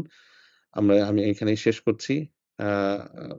আমরা হয়তো স্পেসিফিক Q&A তে চলে যেতে পারি ইনশাআল্লাহ। তাহলে ভালো হবে। জাযাকুমুল্লাহ। জি, আসলে জি, আলহামদুলিল্লাহ মুহতারাম ডক্টর মুফতি সুলতান হাফিজাহুল্লাহকে অসংখ্য ধন্যবাদ। খুব সুন্দরভাবে সংক্ষিপ্ত সময়ে একদম কোর বিষয়গুলো তুলে ধরার জন্য আলহামদুলিল্লাহ। অবশ্যই আপনাদের মাঝে যে প্রশ্নগুলো ছিল, অনেক প্রশ্ন হয়তো বা ক্লিয়ার হয়ে গিয়েছে। পাশাপাশি কিছু স্পেসিফিক প্রশ্ন দেখতে পাচ্ছি মেসেজে এসেছে। আবার আপনারা ইনশাল্লাহ মুখেও প্রশ্ন করতে পারবেন। জাস্ট আমি একটু ফিল্টার করে আমাদের মেসেজে কিছু প্রশ্ন এসেছে, আমি সাহেবকে প্রশ্ন করছি, ইনশাল্লাহ সাহেব উত্তর প্রদান করবেন। আমাদের এক ভাই প্রশ্ন করেছেন যে ওনার বিগত যে কোম্পানি ছিল সেই কোম্পানিতে কাজ করতেন, তো ওই কোম্পানিতে যে কাজ করতেন ওই আইডিয়া গুলো যেগুলো ছিল আইডিয়া নিয়ে উনি কোম্পানির বাহিরে কাজ করতে পারবেন কিনা। জি, ধন্যবাদ। জি জি আইডিয়াস কিছু আইডিয়াস হচ্ছে যেটা একটা বিজনেসকে আরেকটা বিজনেসের উপর কম্পিটিটিভ অ্যাডভান্টেজ দেয়। বর্তমান সময়ে প্রায় সকল প্রতিষ্ঠানই তাদের এমপ্লয়মেন্ট কন্ট্রাক্টে এটা লিখে দেয় যে এই কোম্পানি ছাড়ার পরে আগামী ১ বছর বা ২ বছর বা একটা certain period of time similar ইন্ডাস্ট্রিতে জয়েন করা যাবে না। উদ্দেশ্য হলো ওই যে বিজনেস সিক্রেটস যেটা সেটা যেন আপনার শেয়ার না হয়ে যায়। তো এটা যদি বিজনেস সিক্রেট রিলেটেড না থাকে, আপনি আ আ প্রজেক্ট বলতে যদি এমন বুঝিয়ে থাকেন যে এটা একটা সিস্টেম ডেভেলপ করা বা কিছু যেটা নট নেসেসারিলি আগের প্রতিষ্ঠানের বিজনেস সিক্রেট এখানে চলে আসতেছে। রাদার নতুন কিছু ডেভেলপ করা। যেখানে আগের প্রতিষ্ঠানের এক্সপেরিয়েন্স ব্যবহার হচ্ছে। কিন্তু বিজনেস সিক্রেট যেটা আপনি জেনেছেন সেটা এখানে হুবহু চলে আসছে না। তাহলে অসুবিধা হবে না। আ জি। জি ওই একই ভাই আরেকটি প্রশ্ন করেছেন, হয়তো বা প্রশ্ন যে সবার মনেই থাকে সাধারণত, যে আমরা সাধারণত ওয়ার্ক প্লেসে এরকম পরিবেশে কাজ করি যেখানে মাহারাম নন মাহারাম মিশ্রণ আছে, বেদিন পরিবেশ আছে। তো ওই ধরনের পরিবেশে কাজ করার ক্ষেত্রে কিভাবে নিজেকে মানে দিনই সবকিছু বিষয় মেনটেন করার পরও অনেক সময় সম্ভব হয় না। তো এই সেক্ষেত্রে আসলে কি ধরনের মূলনীতি কিংবা কোনো উপদেশ যদি আপনার কাছে আছে এই ব্যাপারে জানতে চাচ্ছিলাম। জি, এটা একটা কঠিন আ ফিতনা এবং পরীক্ষা আমাদের সকলের জন্যই। আ হয়তো অনেক ক্ষেত্রে ওয়ার্ক প্লেস এর কারণে, অনেক ক্ষেত্রে হুবহু এক্সাক্টলি ওয়ার্ক প্লেস না বা কিন্তু আম প্রফেশনাল এনগেজমেন্ট এ আমাদের এই সমস্যায় পড়তে হচ্ছে। আ আমরা প্রথমত অবশ্যই আমাদের জায়গা থেকে যে আল্লাহ রাব্বুল আলামিনের যে প্রিন্সিপাল গুলো আমাদের lowering the gaze ইয়াগুদ্দু মিন আবসারিহিম, আল্লাহ রাব্বুল আলামিন বলেছেন কুল লিল মুমিনিনা ইয়াগুদ্দু মিন আবসারিহিম, চোখ অবনমিত রাখা এবং আ খালওয়া পরিহার করা। রাসূল সাল্লাল্লাহু আলাইহি ওয়াসাল্লাম হাদিসে আমাদেরকে খালওয়ার ব্যাপারে বলেছেন। খালওয়া মানে হচ্ছে নারী এবং পুরুষ এমনভাবে কোনো একটা জায়গায় আ থাকা প্রাইভেটলি যেখান থেকে বাহির থেকে কেউ দেখতে পারে না। ক্লোজড রুম যেটা সেই খালওয়া পরিহার করা। ৩ নম্বর হচ্ছে অ্যা বিপরীত লিঙ্গের সাথে আপনার হাসাহাসি অথবা unnecessary যে আ টক্স সেগুলোকে এভয়েড করা। এই কয়েকটা বিষয় যদি আমরা প্রাইভেট কনভারসেশন যতটা সম্ভব পরিহার করা, গ্রুপ মেসেজেস হতে পারে। ধরেন আপনি যারা আইটি সেক্টরে আছেন আপনারা হয়তো অনেকে স্ল্যাক ব্যবহার করেন বা এরকম, তো এখানে চ্যানেলস আছে, গ্রুপ যেটা হোয়াটসঅ্যাপ গ্রুপের মতো, সেখানে কনভারসেশন হতে পারে, ফাইন, কিন্তু প্রাইভেট কনভারসেশন যতটা সম্ভব পরিহার করা। তো আমরা যদি এই কয়েকটা বিষয়, মানে খালওয়া কিন্তু শুধুমাত্র ফিজিক্যালি হয় এরকম না, খালওয়া প্রাইভেটলিও হতে পারে। প্রাইভেটলি হোয়াটসঅ্যাপে অনেক বেশি কনভারসেশন হয়, মেসেঞ্জারে হয়, স্ল্যাকে হয়। এই কনভারসেশন কিন্তু শয়তান ডাইভার্ট করবে, আজ নয়তো কাল। সো এই জায়গাগুলো পরিহার করা, আর সর্বোপরি চেষ্টা করা যে ওয়ার্ক প্লেসেও অন্তত এই সেগ্রিগেশনটা আনা যায় কিনা। একটা হচ্ছে প্রফেশনাল মিটিং এ, তো এটা তো আর আমরা ডিটাচ করতে পারবো না, বিশেষ করে যেসব প্রতিষ্ঠানে আমাদের নীতি নির্ধারণী পর্যায়ের ইনফ্লুয়েন্স নাই। কিন্তু কাজের ক্ষেত্রে আমরা এটাকে সেপারেট করতে পারি কিনা, যে হ্যাঁ আমাদের যারা সিস্টার্সরা আসে তারা অমুক রুমে বা একটু তারা এভাবে বসবেন, আমরা এখানে শুধু ব্রাদার্সরা বসবো। মানে কাজের ক্ষেত্রে যেন মিংলিংটা পরিহার করা যায়। হ্যাঁ, এইভাবে ছোট ছোট বিভিন্ন ইয়ার মাধ্যমে আমার মনে হয় যে আমরা আরেকটু ভালো এনভায়রনমেন্টে কাজ করতে পারবো ইনশাআল্লাহ। জি। জি, আরেকটা সিমিলার দুইটা কোশ্চেন এসেছে।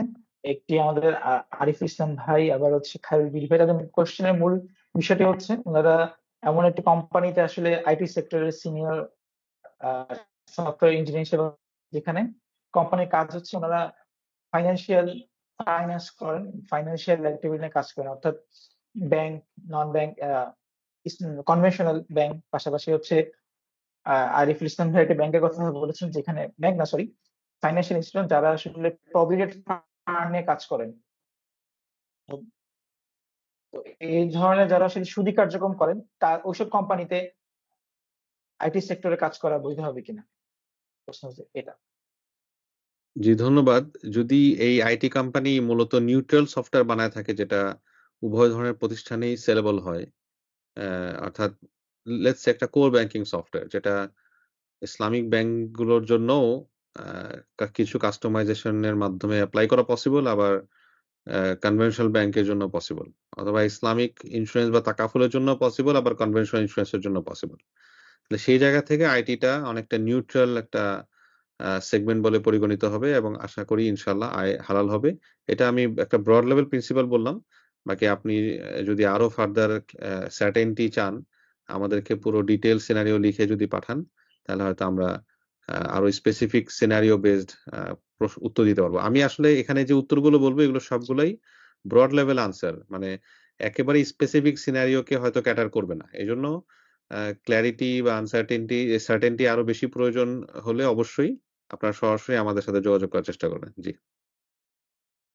অতএব আরিফুল ইসলাম ভাই একটু স্পেসিফিক বলেছেন, এই জন্য আমি সিনিয়রটা বলছি। উনি আসলে এমন একটা কোম্পানিতে চাকরি করেন, মানে উনি কোম্পানিতে সফটওয়্যার সিনিয়র ইঞ্জিনিয়ার হিসেবে আছেন, যে কোম্পানি মূলত প্রভিডেন্ট ফান্ডের একটা অংশ নিয়ে বিভিন্ন ব্যাংকে বিনিয়োগ করে। তো এটা যদি সম্ভব হয়। এটা কোন প্রশ্নটা একটু মোহাম্মদ আরিফুল ইসলাম যেই এটা একটা ওনার প্রশ্নটা? আরিফুল ইসলাম, জি জি জি জি আচ্ছা, ইংলিশে যেটা করেছেন I work in a USA G based outsourcing company. এখানে জি সম্ভবত তিনি জানতে চাচ্ছেন যে ওনার যে রিটায়ারমেন্ট প্ল্যান যেটা, আম, না, যেটা সেটার কথা বলছেন নাকি পরে আরেকটা প্রশ্ন করেছেন? জি ওইটাই ওইটাই ওইটা লাস্টের আচ্ছা, দিকে আছে। হ্যাঁ হ্যাঁ, এখানে যেটা তিনি বলেছেন যে আহ, ওনার যে রিটায়ারমেন্ট প্ল্যান যেটা অফার করা হয় সেটাতে ওনার কিছু স্যালারি, কিছু অংশ আপনার মানে আপনার বোথ হালাল এন্ড হারাম ইনভেস্টমেন্ট।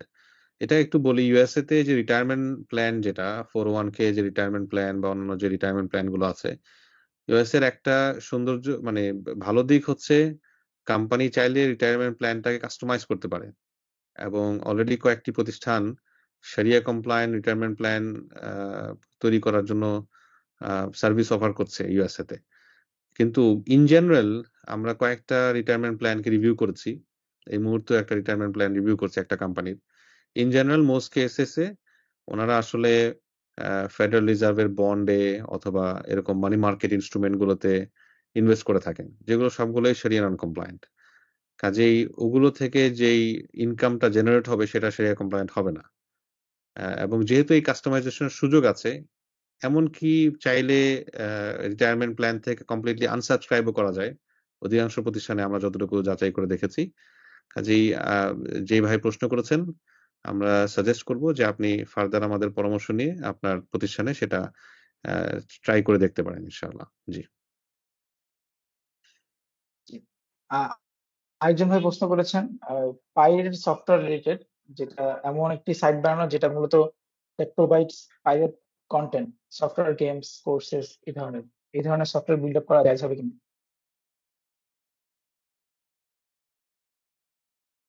জি, পাইরেটেড সফটওয়্যার, গেমস ইত্যাদি। পাইরেটেড মানেই তো হচ্ছে ডাকাতি করা।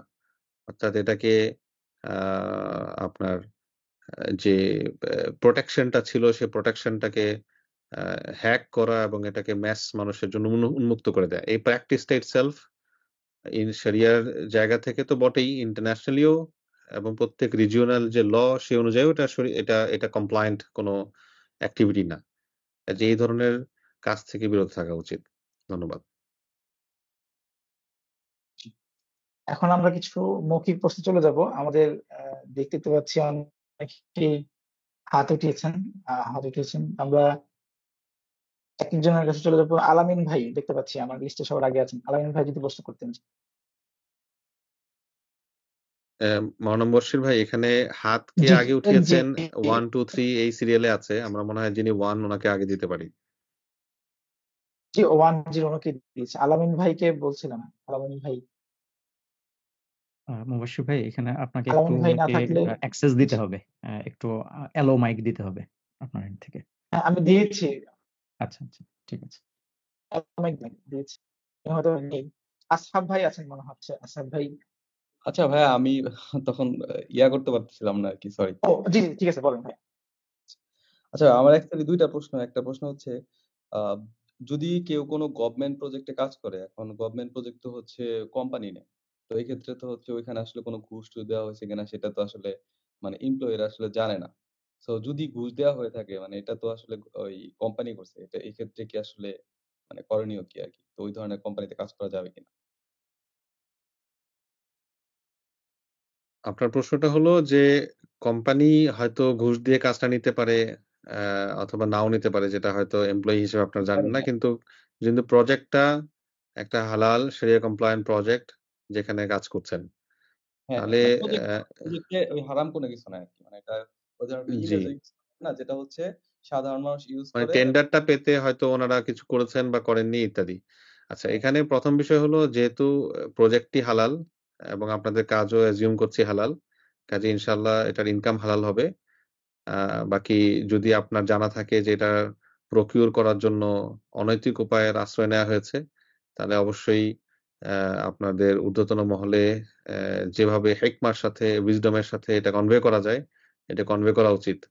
আমরা দেখছি যে আমাদের গত সরকার আমলে এত, এত করাপশন এবং এই করাপশন গুলোর পেছনে তো আসলে আল্টিমেটলি এই ছোট, ছোট বিভিন্ন ঘুষ, যেগুলো আমরা হয়তো অনেক সময় ছোট মনে করি, কিন্তু এগুলো আসলে এক বড় অংশে দায়ী। জাযাকাল্লাহ।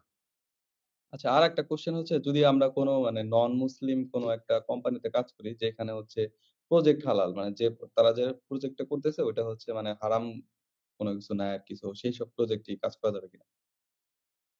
হ্যাঁ, মানে নন মুসলিমদের কোম্পানিতে কাজ করলেই ইনকাম হারাম হয়ে যাবে বিষয়টা এরকম না। যেমন মুসলিমদের কোম্পানিতে কাজ করলেই হালাল হয়ে যায় না। একজন মুসলিম তার ব্যবসা হচ্ছে মদ বানানো। তাহলে কি তার কোম্পানিতে কাজ করা হালাল হবে? হবে না। ঠিক একইভাবে একটা নন মুসলিম কোম্পানি হলেই এটা হারাম হয়ে যাবে এরকম না। প্রিন্সিপাল একই। আমাদের বিজনেস অ্যাক্টিভিটি এবং জব যদি হালাল হয় তাহলে শরিয়া কমপ্লায়েন্ট হবে ইনশাআল্লাহ। ঠিক আছে। থ্যাংক ইউ ভাইয়া। জাযাকুমুল্লাহ। জি জাযাকাল্লাহ ভাই। পরবর্তীতে আসহাব ভাইকে দেখতে পাচ্ছি। আসহাব ভাই যদি প্রশ্ন করতেন আনমিউট হয়েছে। আসসালামু আলাইকুম ভাই।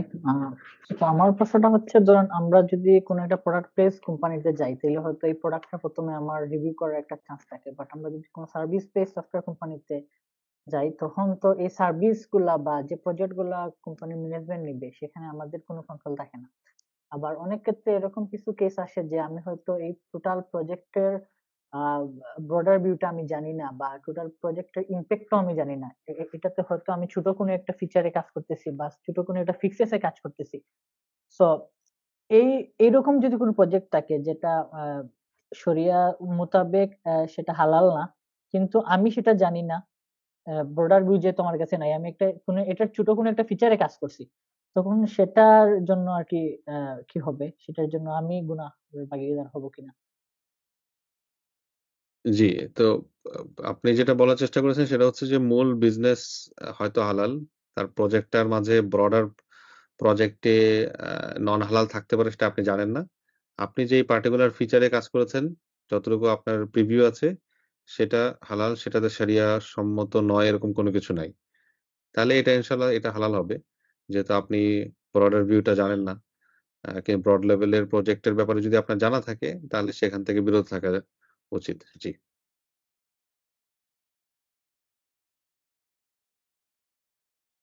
জি। পরবর্তীতে আমরা আমাদের বোন দেখতে পাচ্ছি হাত উঠিয়েছেন, ফারহানা আফরিন।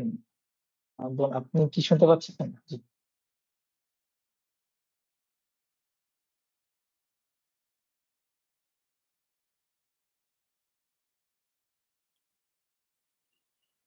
আচ্ছা আচ্ছা, জি আমাদের, হ্যালো, জি আসসালামু আলাইকুম। বলুন।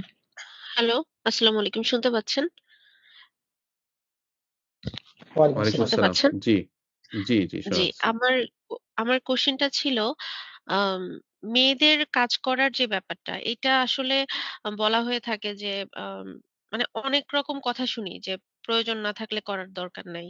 আবার অনেক ক্ষেত্রে দেখা যাচ্ছে যে সেই মেয়েটা হয়তো মানে কাজ করতে চাচ্ছে। মানে আমরা তো আসলে ইসলামটা আমরা ওইভাবে শিখানো হয় না আসলে আমাদের সোসাইটিতে। হয়তো প্র্যাকটিস করতে, করতে সে প্র্যাকটিস এখন করতে চাচ্ছে। এট দ্য সেম টাইম সে এমনভাবে পড়াশোনা করছে যে সে আসলে আ মানে নিজের ভালোও লাগে যে সময়টাকে সে মনে হয় যে আ বাসায় বসে থাকলে সময়টা ভালো, মানে সময়টাতে অন্য অনেক কিছু চিন্তা হয়। কিন্তু কাজটা ভালো করা যায় আরকি, যদি কাজ করা যায়। তো সেই ক্ষেত্রে আ কাজের ব্যাপারটা আসলে কতটা যে কার বেশি পারমিশন নিতে হবে কাজ করার ক্ষেত্রে আরকি। এটা আমি জানতে চাচ্ছি। আর অফিস দূরে থাকলে এইটার কি কোনো, এটা ১ম কোয়েশ্চেন যে পারমিশনটা আসলে কার লাগবে বা এটা কতটা মানে আমাদেরকে অ্যালাও করা আছে। আরেকটা 2nd কোয়েশ্চেন হচ্ছে আমার, অফিস দূরে থাকলে এক্ষেত্রে কি কোনো অসুবিধা আছে কিনা? যে এত দূরে থাকলে অফিসটা করা যাবে না, বা এত কাছে থাকলে অফিসটা আমরা অ্যালাউ করতে পারবো না মেয়েদের জন্য। যে একটা ব্যাপার থাকে না যে মেয়েরা হাসব্যান্ডকে ছাড়া, আ মাহরাম ছাড়া এত দূরে জি যাওয়া যাবে না। ওই কনসেপ্ট থেকে আমি বলতেছি আরকি, যে আমি হয়তো বুঝাতে মানে পারছি কিনা জানি না। কোয়েশ্চেন ২ টা আরকি আমার। জি জি, থ্যাংক ইউ। জি, ধন্যবাদ। এখানে কয়েকটি বিষয়। ১ম বিষয় হলো আ উম আ মা-বোনদের কাজ করার বিষয়টি। তো বিভিন্ন প্রয়োজনে আ কাজ করতে হতে পারে। কাজ করতে পারবে না এই বিষয়টা এতটা স্ট্রেইট ফরওয়ার্ড না। কিন্তু আমরা যে কাজই করি না কেন সেটা পুরুষ হোক বা নারী, আমাদের কিছু সার্টেইন রেগুলেশনস আছে, কন্ট্রোলস আছে যেটা আল্লাহ রাব্বুল আলামিন আমাদেরকে দিয়েছেন। যেগুলোকে আমরা পর্দা, হিজাব, আমাদের পারস্পরিক দূরত্ব কিছু বিষয় আমি অলরেডি উল্লেখ করেছি। এই বিষয়গুলোর ভেতর দিয়ে আমাদের সকল কিছু করতে হবে। আর আরেকটা বিষয় যখন আমরা আ পারিবারিক বন্ধনে আবদ্ধ হই, তখন এটা একটা বোঝাপড়ার বিষয়। ফ্যামিলির সাথে একটা বোঝাপড়ার বিষয়। একটা হচ্ছে শারঈ অ্যালাওয়েন্স, শরিয়া আমাদেরকে কখনোই শরিয়ার গণ্ডির বাহিরে গিয়ে কাজ করার কোন সুযোগ আসলে আমাদেরকে শরিয়া দেয় না। যেটা নেসেসিটি সেটার কথা আমি বলছি না। যে একান্ত নেসেসিটির জন্য শরিয়া অনেক নন শরিয়া কমপ্লায়েন্ট জিনিসকেও সাময়িকভাবে এবং ছোট স্কেলে আমাদের জন্য অ্যালাও করে সেটার কথা বলছি না। নরমাল সার্কামস্ট্যান্সেস এ আমাদের শরিয়া যে গণ্ডি দিয়েছে এর মাঝে আমাদের পুরুষ হোক বা নারী আমাদের উভয়ের জন্যই কিছু গণ্ডি আছে। এখন আ মাহরামের অনুমতি নেয়া বা ইত্যাদি এটার আমি অনুমতি না বলে আমি এটাকে বরং বোঝাপড়ার ব্যাপারে বলব। যখন একজন আমাদের হাসব্যান্ড, আ আমরা যখন পারিবারিক বন্ধনে আবদ্ধ হচ্ছি, একজন নারীর সৌন্দর্য এটাই যে তার হাউসহোল্ড কে সৌন্দর্যমণ্ডিত করা। এটা কাজ না করা বিষয়টা এরকম না। এটা আমাদের একটা আ পারসেপশন তৈরি করা হয়েছে। এবং এই পারসেপশনটা আসলে মুসলিমদের পারসেপশন না। যে আমাদের একজন নারী ঘরে বসে আছেন মানে উনি কাজ করছেন না। বিষয়টা এরকম না। উনি অনেক হেভি কাজ করছেন। উনি 24/7 ফ্যামিলিকে টাইম দিচ্ছেন এবং সেটা অনেক সিগনিফিক্যান্ট কন্ট্রিবিউশন ফ্যামিলি নামক ইনস্টিটিউশন এর জন্য। তো এটা অনেক লম্বা ডিসকাশন। আমি সেদিকে যাচ্ছি না। আমি জাস্ট এতটুকু বলার চেষ্টা করছি যে এটা একই সঙ্গে পারিবারিক বন্ধনের বোঝাপড়া, আমাদের ফ্যামিলি নামক ইনস্টিটিউশনকে রক্ষা করা, প্লাস শরিয়ার যে গণ্ডি সেটার ভেতরে থাকা, এই ২ টার কম্বিনেশন।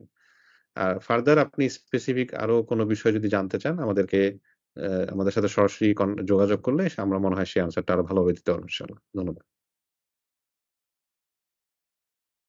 ইনশাল্লাহ। জি, পরবর্তীতে পাচ্ছি আমরা আহমদ হোসেন ভাই। আহমদ হোসেন ভাই, জি আহমদ হোসেন ভাই শুনতে পাচ্ছেন? জি জি আসসালামু আলাইকুম। আমি জি একটা মিনিট, আমি একটু সবাইকে জানিয়ে রাখি যে আমাদের এই যে আমাদের ওয়েবিনার হচ্ছে, ওয়েবিনারের রেকর্ড, আমাদের ভিডিওগুলো রেকর্ড হচ্ছে। ইনশাল্লাহ আমরা সবার মেইলে আমরা রেকর্ড গুলো পাঠিয়ে দিব ইনশাল্লাহ। জি জি ভাই বলতে পারেন। জি জি আসসালামু আলাইকুম। আমরা যারা বিভিন্ন সার্ভিস বেসড আইটি কোম্পানিতে কাজ করি, আমাদের আগের থেকে প্রোডাক্ট সম্পর্কে আইডিয়া থাকে না। যখন যে অর্ডার আসে ওই অনুযায়ী কাজ করতে হয়। তো মাঝে মাঝে কিছু প্রজেক্ট হয় সন্দেহযুক্ত হয়ে যায়, কিন্তু কোম্পানি থেকে যেহেতু আমাদেরকে অ্যাসাইন করা হয়, আমরা নাও করতে পারি না। এই ক্ষেত্রে ওইসব কোম্পানিতে চাকরির ক্ষেত্রে সরিয়ে বিধান কি হবে? জি, আপনি যদি আরেকটু স্পেসিফিকলি বলতেন সার্ভিস বেস বলতে কি ধরনের সার্ভিস? যেমন বিভিন্ন সফটওয়্যার ইন্ডাস্ট্রিতে বিভিন্ন কোম্পানি। কাস্টমার সার্ভিস টাইপের বা ইত্যাদি? না, যেমন আমার একটা আইটি ফার্ম আছে, কোন ব্যাংক হয়তো তাদের একটা অ্যাপস বানাবে, সে আমার আইটি ফার্মে অ্যাপসটার দায়িত্ব দিয়েছে। আবার হালালও অনেক এই কাজও হয়। আচ্ছা। তো এইসব কোম্পানিতে আগের থেকে তো আমরা জানি না যে কি অর্ডার আসে। তো আমরা আগের থেকে মানে পণ্য সম্পর্কে কোনো আইডিয়া থাকে না। অর্ডারের পরে তখন যায়। এখানে বেস্ট অ্যাপ্রোচ হচ্ছে এরকম কিছু জায়গায় আপনি কাজ করবেন না, এটা আগে থেকেই কোম্পানির সাথে একটা বোঝাপড়ায় আসা। বিশেষ করে আপনার যিনি ইমিডিয়েট বস আছেন, যে এই ধরনের প্রজেক্টে আমি দুঃখিত কাজ করতে পারবো না। এটা যেহেতু আমি আ আমার শরিয়ার বাধ্যবাধকতা আছে। আমার জানা মতে এরকম বিভিন্ন কেস স্টাডি আমরা শুনেছি। এমনকি অমুসলিম প্রতিষ্ঠানে কাজ করা সত্ত্বেও যখন জানানো হয়েছে ইমিডিয়েট বসকে বা ঊর্ধ্বতন মহলকে যে ডিউ টু মাই ফেইথ অথবা ডিউ টু মাই বিলিফ আমি এই প্রজেক্ট গুলোতে এই টাইপের প্রজেক্ট গুলোতে কাজ করতে পারব না। তারা কিন্তু এগুলোকে অত্যন্ত মানে রেসপেক্টফুলি অনার করার চেষ্টা করে। তো আমার মনে হয় ফার্স্ট স্টেপ হচ্ছে এই চেষ্টা করা। যদি কোন কারণে এরকম একেবারেই সম্ভব না হয়, আ অল্টারনেটিভ ও না পাওয়া যায়, সেক্ষেত্রে হয়তো বড় আ আ আপনি যদি একেবারেই হারাম আ সেক্টরে ইনকাম হয়, সেটা আপনি ডোনেট করে দিতে পারেন। আরো স্পেসিফিকস এর জন্য আমাদেরকে একটু ডিটেইল সহ কোন একটা পার্টিকুলার প্রজেক্টের সিনারিও সহ যদি আমাদেরকে ইমেইল করেন, আমরা হয়তো রেসপন্স করতে পারবো ইনশাআল্লাহ। জি,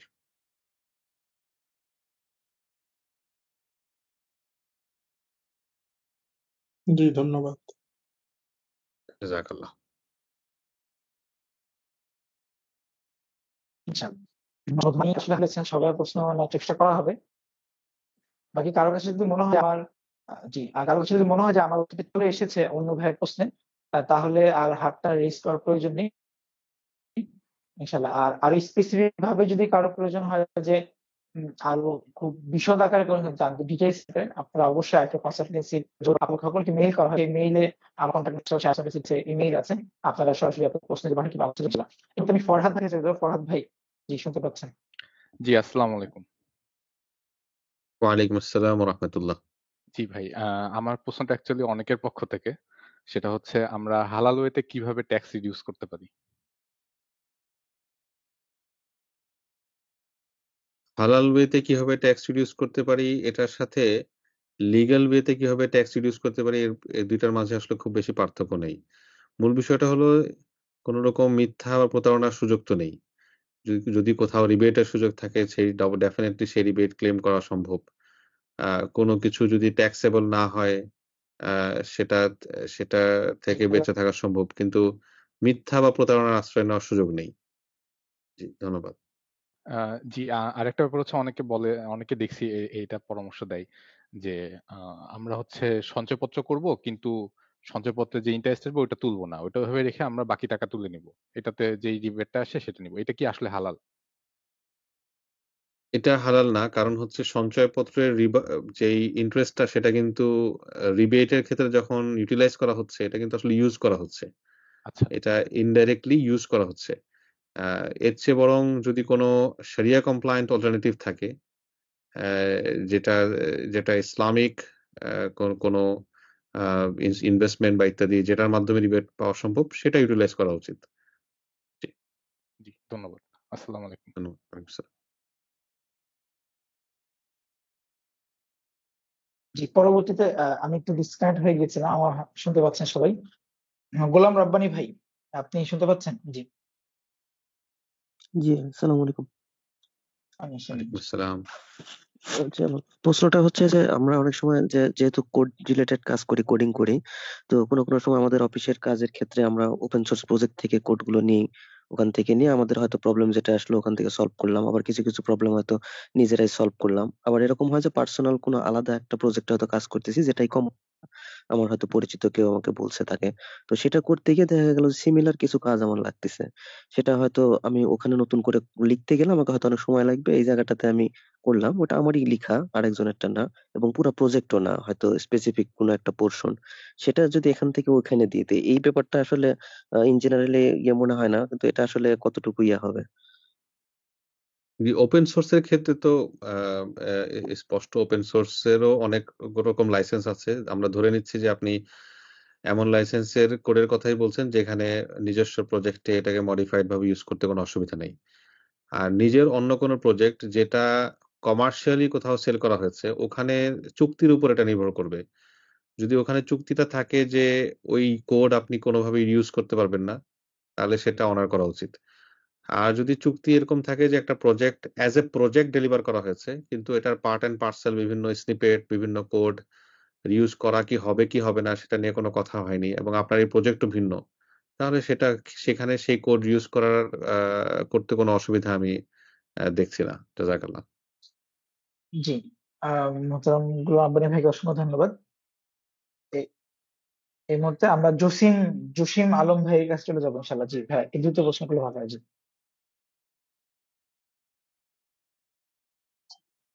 জি, আসসালামু আলাইকুম। আমার কোশ্চেনটা ওই ট্যাক্স রিলেটেডই ছিল, একটু আগে এক ভাই করলো। তো আমার কোশ্চেনটা হলো, গভর্নমেন্ট কিছু জাকাত ফান্ড আছে, ওই ফান্ড গুলাতে আমি যদি জাকাত দিই এবং ওটা যদি শো করি, তো ইনকাম ট্যাক্সে ওটার জন্য এক্সেমশন পাওয়া যায় আর কি। বাট এখানে আমার কোশ্চেনটা হলো, এই গভর্নমেন্ট ফান্ড গুলাতে মিস ইউজের একটা চান্স থাকে অনেক সময়, বা প্রপারলি ডিস্ট্রিবিউট হয় কিনা। আমরা নর্মালি হ্যান্ড টু হ্যান্ড জাকাত দিলে যেরকম জানি যে ট্রাস্টেড লোক, ও আসলে নিডি, ও জাকাত পাওয়ার যোগ্য, বাট ওই পাশটাতে তো আমার ক্ল্যারিটি নাই আসলে ও আসলে প্রপার ইউটিলাইজ করতেছে কিনা।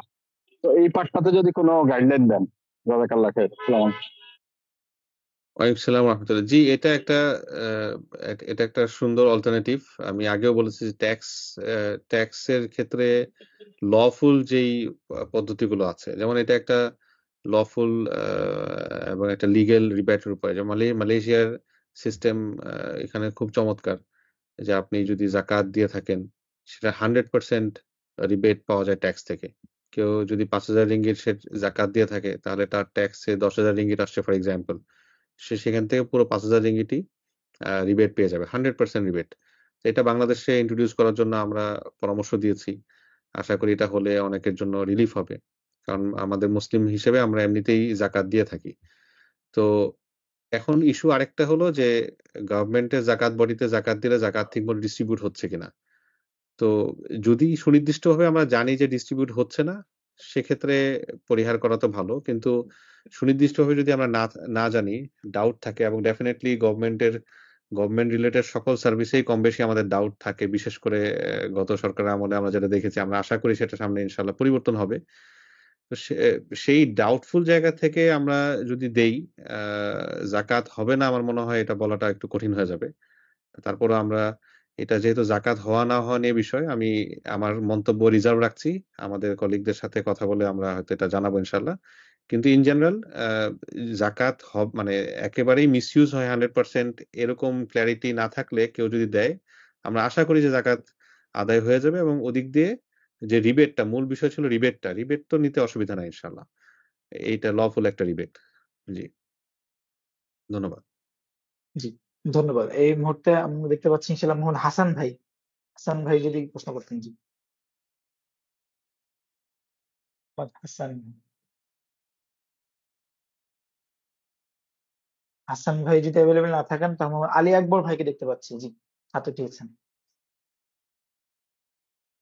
আমার প্রশ্ন হচ্ছে যে আমরা অনেক সময় ই-কমার্স সাইট করে ক্লায়েন্টকে যখন হ্যান্ড ওভার করি, তো ক্লায়েন্ট হচ্ছে ওইখানে অনেক ফিমেল পিকচার দেখা যায় প্রোডাক্টের জন্য আপলোড করে, প্রোডাক্টের পিকচার ফিমেল সহ। তো সেই ক্ষেত্রে এখানে আসলে কি করা যায় এবং ডেভেলপার কি এর জন্য গুনাহগার হবে কিনা? জি, ধন্যবাদ। আপনি যখন ডেভেলপ করছেন, আপনার ডেভেলপের কন্ট্রাক্ট থাকবে শুধু একটা নিউট্রাল ই-কমার্স ওয়েবসাইট তৈরি করে দেয়া। তো এটা করার পরে এরপর যখন আপনি হ্যান্ড ওভার করে দিচ্ছেন এবং সেটা ক্লায়েন্ট সাইডে ক্লায়েন্ট কিভাবে এটা ইউটিলাইজ করবে সেটার গুনাহের বোঝা তার উপর যাবে আরকি ইনশাআল্লাহ। ধন্যবাদ। জি, আমি আসসালামু আলাইকুম ভাই, আমি একটু মিস করছিলাম, আমার এখানে একটু প্রবলেম ছিল জি, মাইক্রোফোনে। জি, বলুন। জি, আচ্ছা, আমি একটু একটা কমন একটা প্রশ্ন করতে চাচ্ছি, সেটা হচ্ছে যে যেটা সচরাচর অনেকেই করে, যে বিশেষ করে আমরা যারা অ্যাপস ডেভেলপার আছি, অ্যান্ড্রয়েড অ্যাপস নিয়ে কাজ করি বা iOS অ্যাপ নিয়ে কাজ করি, জবের পাশাপাশি অনেকের উদ্দেশ্য থাকে এক্সট্রা একটা ইনকাম করার। তো দেখা যায় যে Google AdSense এর ব্যানার অ্যাড, অনেকে বলে যে ভিডিও বিজ্ঞাপন, অনেক সময় খারাপ বিজ্ঞাপন আসে, সেক্ষেত্রে ব্যানার অ্যাড ইউজ করে ইনকাম করা। হ্যাঁ? সেই অনেক সময় হালাল ইনকামও আসে, হালাল বিজ্ঞাপনও কিছু আসে। হ্যাঁ? সেই ক্ষেত্রে যদি কিছু বলতেন আরকি, এই ব্যাপারটা একটু ডিটেইলস। কারণ অনেকেই বিভিন্ন রকম মুফতি দেখলাম যে বিভিন্ন রকম মতামত দিছে এটার ক্ষেত্রে আরকি। যে কিছু সাদকা করে দিতে লাস্টের দিকে, যে কারণ যেহেতু কিছু হালাল ইনকাম এখানে থাকে। এই ব্যাপারটা যদি একটু বলতেন। কারণ যেহেতু আমরা অনেকেই অ্যাপস ডেভেলপার, বেশিরভাগ অনেকে বাংলাদেশে অনেক পোলাপান এদিকেই চলে যাচ্ছে আরকি। এই ইনকামটাকে ওরা ভালোভাবে দেখতেছে। এখন আসলে এইটা শরিয়ার দৃষ্টিকোণ থেকে কিভাবে নিতে পারি আমরা? জি, জাযাকাল্লাহ। যে শুধু এখানে না, ইভেন YouTube এ বিশেষ করে আ অনেকেই অ্যাড প্লেসমেন্ট এর মাধ্যমে Google AdSense এর মাধ্যমে ইনকামের একটা মনে করছেন একটা লম্বা পথ তৈরি হচ্ছে। এখানে আ আ আমরা অ্যাওয়ার যে বিভিন্ন মত আছে। আমাদের কন্টেম্পোরারি অনেকে এই মত ব্যক্ত করেছেন যে হারাম যে পোরশনটা সেটা মানে first of all of course এটার ব্যাপারে তো সবাই একমত যে আমাদেরকে ফিল্টার আউট করতে হবে। যেগুলা আ আউটরাইটলি শরিয়া নন কমপ্লায়েন্ট ক্যাটেগরি বলে আমরা জানি অথবা অধিকাংশ এডই এখানে শরিয়া নন কমপ্লায়েন্ট, লেটস সে ফ্যাশন বা ইত্যাদি। সেটা আমরা জি, জি। ফিল্টার আউট করে দিলাম ফর এক্সাম্পল। হ্যাঁ, হ্যাঁ। এরপর এটা করার পরও কিছু শরিয়া নন কমপ্লায়েন্ট ক্যাটেগরির এড আসে। এক্ষেত্রে আমাদের অনেকের মত এটা আমি দেখেছি যে নন হালাল যে পোরশনটা আসছে এটা এস্টিমেট করে আপনার ইয়া করে দেয়া, সাদাকা করে দেয়া। আমি এভারেজ একটা যত আইডিয়া নিয়ে আরকি। হ্যাঁ, এভারেজ একটা হিসাব আমি করে। আমি ব্যক্তিগতভাবে সবসময়ই অনেক আগে থেকেই এই মতটা মেইনটেইন করে আসছি এবং এখনো আমি এই মতটা মেইনটেইন করি। আমার সাথে অবশ্যই আমার কলিগদেরও এখানে ভিন্ন মত আছে। সেটা হলো যে Google AdSense এর পার্টিকুলারলি যদি বলি, এখানে আমাদের অভিজ্ঞতা হলো যে একজন যেই দেশ থেকে ব্যবহার করছে তার রিজিয়ন ইত্যাদি অনুযায়ী অ্যাডের ক্যারেক্টারিস্টিক ইত্যাদি চেঞ্জ হয়।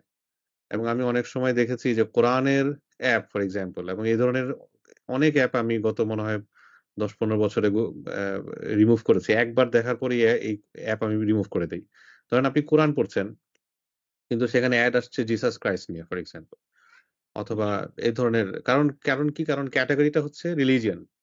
সো সে রিলিজিয়ন ক্যাটেগরির অ্যাড দিচ্ছে। এখন রিলিজিয়ন ক্যাটেগরির অ্যাড যখন একজন ওয়েস্ট থেকে দেখবে, তো তার তার তার রিজিয়নে তো ওই ধরনের অ্যাড গুলাই মানুষ পে করছে। ওই অ্যাডটাই তাকে দেখাচ্ছে। তো এটা ব্যক্তিগতভাবে আমি মারাত্মক পর্যায়ের আ আ অন্যায় মনে করি এবং আমি আ যেটা অ্যাডভাইস করি সবাইকে, এখান থেকে বের হয়ে এসে মুসলিমদের অল্টারনেটিভ অ্যাড নেটওয়ার্ক তৈরি করা। আমাদের অনেক ভাই কাজ করছেন। আ সেগুলোকে সাপোর্ট করা। নিজেদের মাঝে কথা বললে আপনারা জানতে পারবেন অনেকেই এই ধরনের কাজ করার চেষ্টা করছেন। কিন্তু Google AdSense যতদিন পর্যন্ত তারা মুসলিমদের জন্য প্রপার ফিল্টারিং আ না তৈরি করবে, এটা আমি অত্যন্ত ডাউটফুল এবং রিস্কি মনে করি। অনেক জায়গায় দেখবেন যে একেবারে ওয়াজ চলছে। ওয়াজের ভিতর কোরআনের তেলাওয়াত চলছে YouTube এ ফর এক্সাম্পল, এড হচ্ছে সম্পূর্ণ তাকে অশ্লীলতায় নিয়ে যাওয়ার এড। তো এড তো হচ্ছে মানুষকে আহ্বান করা। এই যে আমরা একটা আয়াত পড়লাম, ওয়ালা তাআওয়ানু আলাল ইসমি ওয়াল উদওয়ান। তোমরা অন্যায় এবং শত্রুতার ক্ষেত্রে একে অপরকে সহযোগিতা করো না। এবং আরেকটি হাদিস আছে রাসূলুল্লাহ সাল্লাল্লাহু আলাইহি ওয়াসাল্লাম বলেছেন, মান দাআ ইলা হুদান কানা লাহু মিনাল আজরি মিসলু উজুরি মান তাবিআহু লা ইয়ানকুসু যালিকা মিন উজুরিহিম শাইআ ওয়া মান দাআ ইলা দালালাতিন কানা আলাইহি মিনাল ইসমি মিসলু আসামি মান তাবিআহু লা ইয়ানকুসু যালিকা মিন আসামিহিম শাইআ। যে ব্যক্তি মানুষকে কোনো ভালো কাজের দিকে ডাকে, তার আহ্বানে যত মানুষ সাড়া দিবে সকলের সওয়াবের সমপরিমাণ সে পাবে, যদিও তাদের সওয়াবের অংশ কোনো কমবে না। পক্ষান্তরে যে ব্যক্তিকে দলালা পথভ্রষ্টতার দিকে ডাকে, তার ডাকে যারা আহ্বানে যারা সাড়া দিবে, তাদের গুনাহের বোঝার সমপরিমাণ বোঝা তার উপরও চাপানো হবে, যদিও তাদের গুনাহ কোনো অংশ কমবে না। আমি এটাকে অত্যন্ত সেনসিটিভ মনে করি। একান্ত কেউ ব্যক্তিগত পার্সপেক্টিভে কোনো মুফতি সাহেবের কাছে গিয়ে যদি অনুমতি নেন, সেটা ভিন্ন বিষয়। ওনার সিনারিও উনি বললেন এবং মুফতি সাহেব ওনাকে পরামর্শ দিলেন, কিন্তু ব্রড লেভেলে আমরা চেষ্টা করা উচিত ডাউটফুল ক্যাটাগরি থেকে বিরত থাকা। জাযাকাল্লাহ। ধন্যবাদ। আসসালামু আলাইকুম। জি, অসংখ্য ধন্যবাদ। আমরা আর অল্প দুই থেকে তিনটা প্রশ্ন নিব ইনশাল্লাহ। আমরা দেখতে পাচ্ছি নিয়ামতুল্লাহ নাঈম ভাই আমাদের লিস্টে আছেন। ভাই কি প্রশ্ন? জি ভাই, আজকে প্রোগ্রাম থেকে আমরা অনেকগুলা মাসালা সম্পর্কে জানতে পারছি, আলহামদুলিল্লাহ। আমার একটা আর কি প্রস্তাবনা ছিল যে চ্যাট জিপিটি থেকে যেমন আমরা বিভিন্ন বিষয় সম্পর্কে কোশ্চেন করে অ্যান্সার গুলা পাই, এরকম যদি একটা মাসালা জিপিটি বা এই টাইপ কিছু একটা বানানো যায়, তাহলে আর কি এই ইসলামিক যেই কোশ্চেন গুলা আছে একটু ক্রিটিক্যাল, যেগুলা ইন্টারনেটে সাধারণত অ্যান্সার পাওয়া যায় না, ওইগুলা সম্পর্কে আর কি যাতে আমরা জানতে পারি। এখন এরকম ভিডিও কনভারসেশন গুলা যাতে একটু রিটেন ফর্মে দেওয়া বা যাতে ডাটা গুলা ট্রেন করা যায়, সেই সিস্টেম ডেভেলপ করা আর কি কমিউনিটিতে করা যায়, যাতে এমন কিছু থাকলে আর কি বেটার হইতো আর কি। এরকম একটা প্রস্তাবনা আর কি রইলো। জি জি, ধন্যবাদ আপনাকে, জাযাকাল্লাহ। এখানে পরের যে অংশটা বলেছেন যে আমাদের এই ভিডিও কনভারসেশনটাকে ট্রান্সক্রাইব করা, তো সেটা আমাদের একটা গাইডলাইন অলরেডি আছে, যেটার কথা শুরুর দিকেও মেগামাইন্ডস লার্নিং পক্ষ থেকে বলা হয়েছিল, এবং ওইটা আমরা প্রতিনিয়ত আরো আপডেট করার চেষ্টা করছি নতুন নতুন ইস্যুর সাথে। বা ইভেন আজকে যে প্রশ্নগুলো আসলো সেগুলোকে ট্রান্সক্রাইব করা সম্ভব, এগুলোকে আরো সমৃদ্ধ করা সম্ভব। কিন্তু চ্যাট জিপিটি বা এআই গুলোকে এটার জন্য ট্রেন করা এখন পর্যন্ত যথেষ্ট ঝুঁকিপূর্ণ। কারণ হলো এআই সিস্টেম গুলো এমন ভাবেই তৈরি করা যে তাকে দেয়া ডেটার বাহিরেও সে নিজের থেকে অনেক ইনফরমেশন দেওয়ার চেষ্টা করে বা নিজের থেকে সে ইন্টারপ্রেট করার চেষ্টা করে, ইভেন দো আমরা ইনস্ট্রাকশন দিয়ে দিলাম। ফর এক্সাম্পল, আমি শুরু থেকেই চ্যাট জিপিটি ব্যবহার করছি অলমোস্ট ওপেন এআই রিলিজ করার সময় থেকেই, এবং আমার নিজস্ব অনেকগুলো মানে ব্যক্তিগত জিপিটি আছে যেগুলো বিভিন্ন কাজে আমি ট্রেন আপ করেছি। তো শরিয়ার জন্য যেগুলো ট্রেন আপ করা, সেগুলো অত্যন্ত ঝুঁকিপূর্ণ। কারণ এরা যতই আপনি তাকে বলেন যে ভাই তুমি, ভাই তো না মানে সরি এআই, যে তুমি এর বাইরে আনসার দিবে না, সে নিজের থেকে মাতবরি করে এর বাইরে আনসার দেয়। এবং শুধু চ্যাট জিপিটি না, আপনি ক্লডের কথা বলেন, ইভেন জেমিনাইয়ের কথা বলেন, সবগুলোই সেম অবস্থা। তো আমি মনে করি যে মাসালা অত্যন্ত ঝুঁকিপূর্ণ বিষয় এই ধরনের এআই ভিত্তিতে নিয়ে আসা, ১ নম্বর বিষয়। ২ নম্বর হলো আমরা যখন এই মাসাইল গুলো জিজ্ঞাসা করি একজন মুফতি সাহেবকে, উনি অনেকগুলো কনটেক্সট বিবেচনা করেন। এখন পর্যন্ত যে এআই গুলো ডেভেলপ করা হয়েছে, যেহেতু এআই ইমোশনলেস, এবং ইমোশন এআই তে আসলে আনা কখনো পসিবল হবে বলে এখন পর্যন্ত আমি কোথাও রিলায়েবল জায়গা থেকে দেখি নাই। কিন্তু ফাতওয়ার ক্ষেত্রে ইমোশন একটা বেসিক কনটেক্সট সেট করে, যেটা এআই বা এই ধরনের ইন্টেলিজেন্ট প্ল্যাটফর্ম দিয়ে সম্ভব না। তো ফলে আপনি যেই মাসালাটা ফর এক্সাম্পল ইসলাম কিউএ বা এই ধরনের অনলাইন প্ল্যাটফর্মে দেখেছেন, এটা হয়তো আপনার জন্য প্রযোজ্য না। একজন মুফতি সাহেব ওই কনটেক্সটে ওই ব্যক্তিকে ওই স্পেসিফিক প্রশ্নের জন্য এই অ্যান্সারটা দিয়েছেন, যেটা আমার আপনার জন্য প্রযোজ্য না। দিন অত্যন্ত ঝুঁকিপূর্ণ। এটাকে আমি জাস্ট আরেকটা কথা বলে শেষ করে দিই। ধরেন আমার নিজেরই একবার ঘা হলো, তো আমি কি করলাম, ঘায়ের পিকচারটা দিলাম, চ্যাট জিপিটিকে বললাম কি হয়েছে। তো সে অনেকগুলো বিষয় বললো, এর মধ্যে একটা বললো এটা ক্যান্সারও হইতে পারে ফর এক্সাম্পল। এখন আপনি কি ওই ইন্টারপ্রিটেশনের ভিত্তিতে ওষুধ খাওয়া শুরু করবো আমরা? না। তা আমি আমার হেলথ নিয়ে যদি এতটুকু সেন্সিটিভিটি অ্যালাউ না করি, কেন আমার রিলিজিয়ন নিয়ে আমি এতটুকু সেন্সিটিভ অ্যালাউ করবো? ইবনে সিরিন রাহিমাহুল্লাহ বলেছেন, ইন্নামা হাযাল ইলম কি সুবহানাল্লাহ, অ্যারাবিক ইয়াটা আমার এই মুহূর্তে ইয়া হয়ে যাচ্ছে, কিন্তু মিনিংটা হচ্ছে যে ইলম হচ্ছে দিন, মানে এই ইলমটাই দিন। ফানজুরু আম্মান তাখুযুনা দীনাকুম। কাজে এই দিন তুমি কোথা থেকে গ্রহণ করছো? ইলম মানে নলেজ, এই নলেজটা ইটসেলফ দিন, কারণ নলেজের ভিত্তিতে আমার দিন পরিপালন ডিপেন্ড করছে। কাজে নলেজ কার থেকে নিচ্ছ এটার ব্যাপারে সতর্ক থাকো। আমি একটু লম্বা সময় বললাম কারণ আমাদের বাংলা ভাষায় অলরেডি এক ভাই একটা অ্যাটেম্প নিয়েছিলেন, আমি লিঙ্কডইনে ওনাকে আমি বুঝিয়ে এটা স্টপ করার কথা বলেছি। মুফতি এআই সম্ভবত তিনি নাম দিয়েছিলেন। এটা অনেক ঝুঁকিপূর্ণ প্রজেক্ট। অনেকে এআই আসার পরে কয়েকটা দেশেই কয়েক ভাই চেষ্টা করেছেন, কিন্তু সবাই সব জায়গায় শরিয়া স্কলাররা তাদেরকে স্টপ করেছেন যে না ভাই, this is not a good project to মানে invest your time and effort. জাযাকাল্লাহ। জি, আমরা আরেকটা গুরুত্ব প্রশ্ন, আমাদের কিছু প্রশ্ন ভাই যারা হাত তুলেছেন তারা আবার মেসেজে কোশ্চেন করেছেন। আমি একটা কোশ্চেন নিচ্ছি, সেটা হচ্ছে is building games allowed? Game তৈরি করা, গেম এটা কি অ্যালাউড কিনা যেখানে আসলে মানুষের এবং প্রাণীর ছবি থাকবে অ্যাজ ইউজুয়াল? মাওলানা মুবাশশির ভাই, একটা আমি শুরুর দিকে আপনাকে একবার বলেছিলাম আমাদের প্রশ্নের সিরিয়াল এখানে ওই 1 2 3 দেয়া আছে। আমরা কিন্তু শেষের জি দিকে জি আপনি কয়েক ভাইকে প্রশ্ন জিজ্ঞেস করেছেন, দিয়ে উত্তর মানে টাইম দিয়েছেন। শুরুর দিকে যারা হাত তুলেছেন তাদের কারোই সিরিয়াল দেওয়া ও হয়নি। আচ্ছা আচ্ছা, সরি এই যে সরি। জাইম, আচ্ছা, রাইয়ান, তারপর জাইম ফারহানা। ভাই, আমার হ্যাঁ, এই প্রশ্নটা আমাদের জাইম ভাইয়ের প্রশ্ন। ফারহানা আচ্ছা আচ্ছা, আপু মনে হয় প্রশ্ন করে ফেলেছেন অলরেডি ওকে একবার। ওকে, আচ্ছা ঠিক আছে, আচ্ছা, জি এই বলেন। আমি যেটা একটা জাইম ভাইয়ের প্রশ্ন, উনি আমাদের কিউএ তে প্রশ্ন করেছেন মেসেজে। আচ্ছা আচ্ছা, জি জি বলেন। প্রশ্নটা হচ্ছে, আচ্ছা আমি জাইম ভাইকে তাহলে ইয়া করে দিচ্ছি, হ্যালো মাইক করে দিচ্ছি। জি জাইম ভাই, আপনার প্রশ্নটা করতে পারেন আপনি এখানে।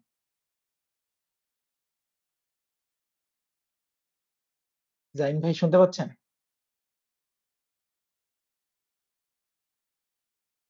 আচ্ছা, ভাইয়ের প্রশ্নটি ছিল যে গেম বিল্ড আপ করা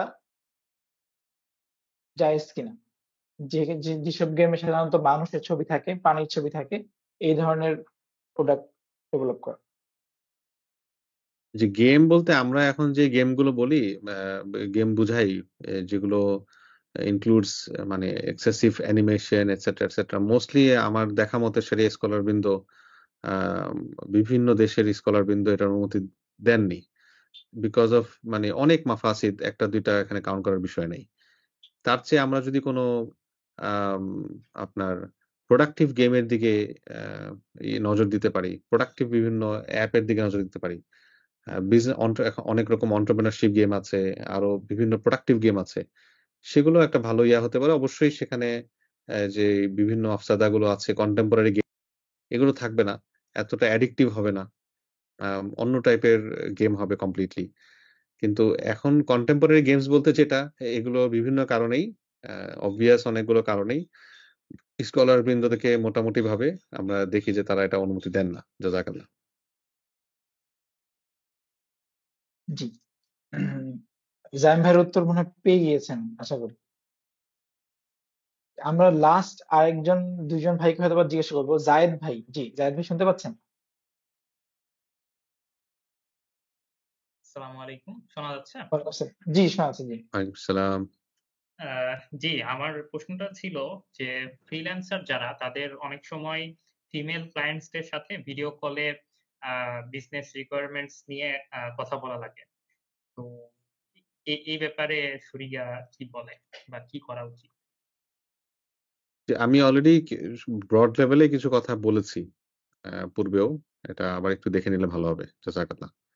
আচ্ছা, আরেকটা প্রশ্ন ছিল যে এটা একটু অন্যদিকে চলে যায়, তারপর একটু বলি। কোনো একটা পণ্য হালাল, কিন্তু পণ্যটার যে অ্যাডভার্টাইজিং করা হয় সেটা হারাম। দেখা যায় যে এখন যেসব বড় কোম্পানি আছে সবাই যেই অ্যাডভার্টাইজিংটা করে, মিউজিক থাকে বা অন্যান্য হারাম এটা থাকে। তো এই ধরনের পণ্য বিক্রয় করা জায়েজ হবে কিনা? হালাল অ্যাড দিয়ে বিক্রি করতে পারেন। মানে মূলত সমস্যাটা তো অ্যাডভার্টাইজমেন্টে ছিল, তাই না? জি, সমস্যাটা অ্যাডভার্টাইজমেন্টটা, হ্যাঁ, মানে কোম্পানি তো যেহেতু নিজের পক্ষ থেকে অ্যাডভার্টাইজ করতেছে, তো এক্ষেত্রে ওটা অসুবিধা যারা নাই। আপনি যিনি বিক্রি করবেন উনি সেই নন হালাল অ্যাভয়েড করলেই হলো। কারণ এখানে প্রোডাক্টটা ইটসেলফ তো নন হালাল না, প্রোডাক্টটা তো ইটসেলফ হালাল। কিন্তু জি, অ্যাডভার্টাইজমেন্টের যে মিনসটা, যেটা দুঃখজনকভাবে শুধু একটা দুইটা কোম্পানি না, প্রায় সকল প্রতিষ্ঠানই এই কাজ করেন। জি, জি। তো এটা এটার কারণে প্রোডাক্টটা ইটসেলফ নন হালাল হয়ে যাচ্ছে এরকম না। জি। আর অনেক সময় দেখা যায় যে পণ্যের গায়েও হারাম ছবি থাকে। সেটার কারণেও প্রোডাক্ট হারাম হবে না। জি। আচ্ছা, আচ্ছা। জাযাকাল্লাহ। জি, আমরা লাস্ট একটি কোশ্চেন নেব। তাহের ভাইকে দেখতে পাচ্ছি আমরা। তাহের ভাই শুনতে পাচ্ছেন? হ্যালো, তাহের আসসালামু ভাই, আলাইকুম। জি জি হ্যালো। জি। জি শুনতে পাচ্ছি, আপনার জি। আমার প্রশ্নটা হলো যে এই যে চ্যাট জিপিটি বলি, পারপ্লেক্সিলিটি বা অন্যান্য এআই, ইভেন গুগলে আমি যে সার্চ করতেছি, গুগল যে এআই থেকে এতগুলো আমাকে ডেটা রিটার্ন করতেছে, সো এই ডেটাগুলো তো সে ট্রেন করতেছে বিভিন্ন সোর্স থেকে নেয়, বিভিন্ন ওয়েবসাইট থেকে সে ডেটাগুলোকে কালেক্ট করতেছে, যেটাকে আমি ওয়েব স্ক্র্যাপিং, ওয়েব ক্রলিং সম্পর্কে আসলে জানি। এটা নিয়ে গত 10-15 বছর আমি কাজ করতেছি। বাট এটা নিয়ে মাঝে মাঝে দেখা যায় মানুষ সরাসরি আমাকে কাইন্ড অফ ডিরেক্ট অ্যাটাক করে বসে যে ওয়েব স্ক্র্যাপিং তো আসলে হারাম। সো এই ব্যাপারে আপনাদের কোনো গাইডলাইনস আছে কিনা বা কোনো মতামত আছে কিনা যদি একটু জানাতেন। ওয়েব স্ক্র্যাপিং মেইন টার্গেটটা হচ্ছে এআই ট্রেন করা। এখানে দুটো বিষয়। এক নম্বর হচ্ছে আম মানে আল্টিমেটলি একটাই বিষয় যে ওয়েব স্ক্র্যাপিংটা আমি করছি কিসের জন্য? কি ধরনের ইনফরমেশন করছি এবং কিসের জন্য করছি বা কিভাবে ইউটিলাইজ করছি? ইনফরমেশন গুলো যদি পাবলিক ইনফরমেশন হয়, পাবলিক পেজ, হ্যাঁ? তো এটা স্ক্র্যাপ করতে তো মৌলিকভাবে অসুবিধা নাই। কিন্তু এথিক্যাল উপায়ে যদি আমরা প্রাইভেট ইনফরমেশন স্ক্র্যাপ করার চেষ্টা করি, যেটা মূলত ইউজার অ্যাক্সেস দিয়ে ঢুকতে হয়, এখন সামহাউ এটা আমি হয়তো ব্রেক করেছি, করে সেখান থেকে ডেটা বের করে নিয়ে আসছি, সেটা তো আনএথিক্যাল এবং শরিয়াও এটাকে অ্যালাউ করে না। ২ নম্বর হচ্ছে আমি ব্যবহারটা করছি কিভাবে?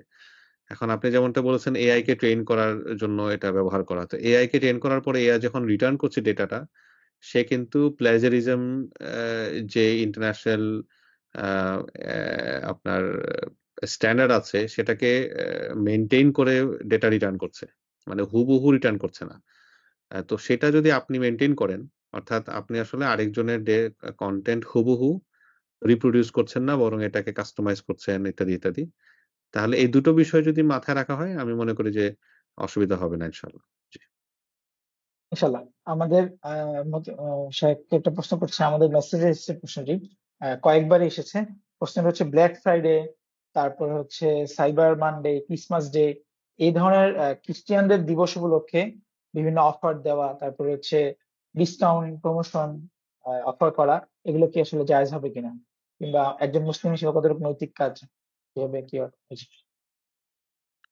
জি, মূলত ডিসকাউন্ট তো অসুবিধা নাই। যেকোনো সময় আপনি দিতে পারি। কিন্তু আমরা যখন এটাকে একটা সুনির্দিষ্ট ডে এর সাথে ব্র্যান্ডিং করি, ধরেন আমরা ব্ল্যাক ফ্রাইডে, ক্রিসমাস সব বাদ দিয়ে আমরা বললাম পুরো ডিসেম্বর ডিল। পুরা ডিসেম্বরের জন্য একটা ডিল। আবার হয়তো রমাজানে যদি মুসলিম অডিয়েন্স থাকে বা ইউজার থাকে, আপনি রমাজানে একটা ডিল দিলেন ফর এক্সাম্পল। তাহলে ব্ল্যাক ফ্রাইডেও চলে আসলো। আ ব্ল্যাক ফ্রাইডে সম্ভবত ডিসেম্বরেই তো, আমি যদি মিস্টেক না করে থাকি। আর যদি অন্য কোনো সময় হয় নভেম্বরে, আচ্ছা তাহলে ধরেন নভেম্বর ডিল দিলেন। কিন্তু বাই দ্য ওয়ে ব্ল্যাক ফ্রাইডের মূল যে এসেন্স এটা আসলে এই মুহূর্তে আমার মাথায় নেই। এটার পেছনে রিলিজিয়াস সেন্টিমেন্ট আছে কিনা আমার মনে নাই। কিন্তু ক্রিসমাস ডেফিনিটলি এটার পেছনে একটা রিলিজিয়াস সেন্টিমেন্ট আছে। যে সেন্টিমেন্ট কমপ্লিটলি শরিয়ার এগেইনস্ট এ। যেই জন্য সেটা সেলিব্রেশন, যাকে কেন্দ্র করে সেলিব্রেশনটা, তাকে তারা কেন সেলিব্রেট করে? কারণ তারা তাকে গড মনে করে। যেটা শরিয়ার যে মূল আকীদা সেটার সাথে সাংঘর্ষিক। কাজেই আমরা কোনোভাবেই এই দিবসটাকে গ্লোরিফাই করতে পারি না। এই দিবসটাকে সম্মানজনকভাবে উপস্থাপন করতে পারি না। তাতে করে ওই তাআউন আলাল ইসমি ওয়াল উদওয়ান, অন্যায় সহযোগিতা হচ্ছে। নতুন বছরের বিষয়টা এতটা স্ট্রং না, কারণ এটার পেছনে রিলিজিয়াস সেন্টিমেন্টের দূরবর্তী কিছু কানেকশন অবশ্যই আছে। কিন্তু আপনার অ্যাপারেন্টলি এটা অনেক বেশি আদর্শিক, আকীদাগত না। কাজেই ওইখানে নতুন বছর কেন্দ্রিক যদি আমরা কোনো ডিল আনতে চাই, প্রমোট করি, সেটা শরিয়ার আলোকে একেবারেই হারাম হয়ে যাবে বিষয়টা এরকম না। কিন্তু একজন মুসলিম হিসেবে আমাদের এই জায়গাগুলোতে ক্রিয়েটিভ হওয়া উচিত। ওই যে বললাম আপনি ডিসেম্বর ডিল দেন, জানুয়ারি ডিল দেন, হলিডে ডিল দেন। আমার যে discounts and deals and celebrations, এর ভেতর দিয়েও যেন ইভেন আদর্শিকভাবেও যেন মুসলিমদের যে কোর আদর্শগুলো, সেগুলো যেমন এখন ফর এক্সাম্পল ফেব্রুয়ারিতে আপনার ভ্যালেন্টাইন্স ডে করবে, তাহলে কি আমি ভ্যালেন্টাইন্স ডে দিব? না। একান্ত যদি ডিল দিতে হয় তাহলে ফেব্রুয়ারি ডিল দেন, জানুয়ারি ডিল দেন, ফেব্রুয়ারি দেন, প্রতি মাসে একটা করে ডিল দেন, রমাজান ডিল দেন, শাওয়াল ডিল দেন। কিন্তু ওই ডে গুলোকে যেন আমার দ্বারা গ্লোরিফাই না করা হয়, কারণ এটা তাআউন আলাল ইসমি ওয়াল উদওয়ান বা অন্যায় সহযোগিতা বলে গণ্য হবে। জাযাকাল্লাহ। জি, আমি লাস্ট কোশ্চেনটা হয়তো নিয়ে নিচ্ছি ইনশাল্লাহ। যারা আসলে কোশ্চেন করার সুযোগ পাচ্ছেন না তাদেরকে আলহামদুলিল্লাহ সব অনেকেই পেয়েছেন। যারা খুবই গুরুত্বপূর্ণ প্রশ্ন, মানে আপনারা আরেকটা রিভাইজ করলে হয়তো উত্তর পেয়ে যাবেন। আপনারা আমাদেরকে মেসেজ করতে পারেন কিংবা আমাদের মেইল করতে পারেন আপনার প্রশ্নগুলো। ইনশাআল্লাহ শায়েখের মাধ্যমে আমরা আপনারা অ্যাড্রেস করে আপনাদেরকে আবার রিপ্লাই করবো ইনশাআল্লাহ। আমাদের রাইয়ান ভাইকে দেখতে পাচ্ছি। রাইয়ান ভাই যদি আপনার প্রশ্ন করে ফেলতেন। জি, হ্যালো, রাইয়ান ভাই। আমি জি, জি, জি, হ্যালো, শুনতে পাচ্ছি। আসসালামু জি, শুনতে পাচ্ছি। জি, জি, আমার কোশ্চেনটা হচ্ছে যে ধরেন আমি যে কোম্পানিতে কাজ করতেছি সেখানে যদি ব্যাংকিং সিস্টেমের প্রজেক্টও থাকে প্লাস নন ব্যাংকিং সিস্টেমের প্রজেক্টও থাকে। তো ধরেন আমি কিছু পোর্শন নন ব্যাংকিং বা হালাল ইয়াতে কাজ করলাম, এন্ড অল্প কিছু পোর্শন যদি ব্যাংকিং এ আমার বাধ্য হয়ে কাজ করতে হয়, সেই ক্ষেত্রে আমি ওই পোর্শনের মানে টাকাটা যদি না নেই তাহলে কি আমার জন্য কাজটা হালাল হবে? এবং আরেকটা কোশ্চেন হচ্ছে যে ধরেন আমি 1 মাস বাধ্য হয়ে আমার হারামিয়াতে কাজ করতে হলো এবং পুরোটা টাইম আমি ওই কোম্পানিতে কাজ করেছি, কারণ পুরোটা টাইমই আমার হারাম কাজে কাজ করতে হলো। তো পরবর্তীতে ওই এক্সপিরিয়েন্স কি আমি অন্য কোথাও শো করতে পারবো কিনা এবং সেই এক্সপিরিয়েন্স দেখায় অন্য চাকরি পাওয়াটা কি আমার জন্য হালাল হবে কিনা? জি, মাশাআল্লাহ অনেক কম্প্রিহেনসিভ প্রশ্ন। আ আমি যেটা এখানে রেসপন্স করার চেষ্টা করব সেটা হলো যে মৌলিকভাবে একটা আ মানে কনভেনশনাল ব্যাংক বা এই ধরনের হ্যালো, আমার কথা কি আপনারা শুনতে পাচ্ছেন? জি, জি, শুনতে পাচ্ছি। সরি, এটা ব্যাকগ্রাউন্ডে চলে গেছে। এনিওয়ে, যেটা বলছিলাম সেটা হচ্ছে যে একটা কনভেনশনাল ব্যাংক বা ইন্সুরেন্স কোম্পানিতে যদি সরাসরি আমরা চাকরি করি ওটার আন্ডারে, তাহলে সেটা তো আ সোজাসাপটা ভাবে তাআউন আল ইসমি ওয়াল উদওয়ান বা অন্যায় সহযোগিতা বলে গণ্য হয়। কিন্তু যদি আমরা একটা থার্ড পার্টি টেক কোম্পানিতে চাকরি করি, যেই টেক কোম্পানি নিউট্রাল টেকনোলজি বা সফটওয়্যার ডেভেলপ করে, যে সফটওয়্যারটা ২ ধরনের প্রতিষ্ঠানেই ডিপ্লয় হয়। সেটাকে সরাসরি আ নন হালাল অথবা শারি নন কমপ্লায়েন্ট বলা যায় না। অবশ্যই আরো ভালো অপরচুনিটি থাকলে বা এটা এভয়েড করা গেলে ভালো। কিন্তু এটা আমরা একটা নিউট্রাল সেক্টর হিসেবে বা নিউট্রাল একটা সেগমেন্ট হিসেবে গণ্য করতে পারি। কাজেই আপনার পরের যে দুটো প্রশ্ন যে আমরা ওটাকে কিভাবে করব, সরি, ফার্স্ট প্রশ্ন যেটা সেটা এখানে রিলেভেন্ট না। আর ক্যারিয়ার হিসেবে আমরা সিভিতে দিতে পারি কিনা? হ্যাঁ, ওটা তো দিতে পারি। তো অসুবিধা নেই। জি, ধন্যবাদ। জি, ধন্যবাদ। আমরা যারা হাত তুলে আছেন এর ভিতরে সম্ভবত একজন দেখতে পাচ্ছি যে এখানে প্রশ্ন করতে পারেননি। আমরা লাস্ট কোয়েশ্চেনটা নিয়ে নিই তাহলে ইনশাআল্লাহ। আবু মোহাম্মদ ভাই, আপনি কি শুনতে পাচ্ছেন? আবু মোহাম্মদ রাসেল ভাই।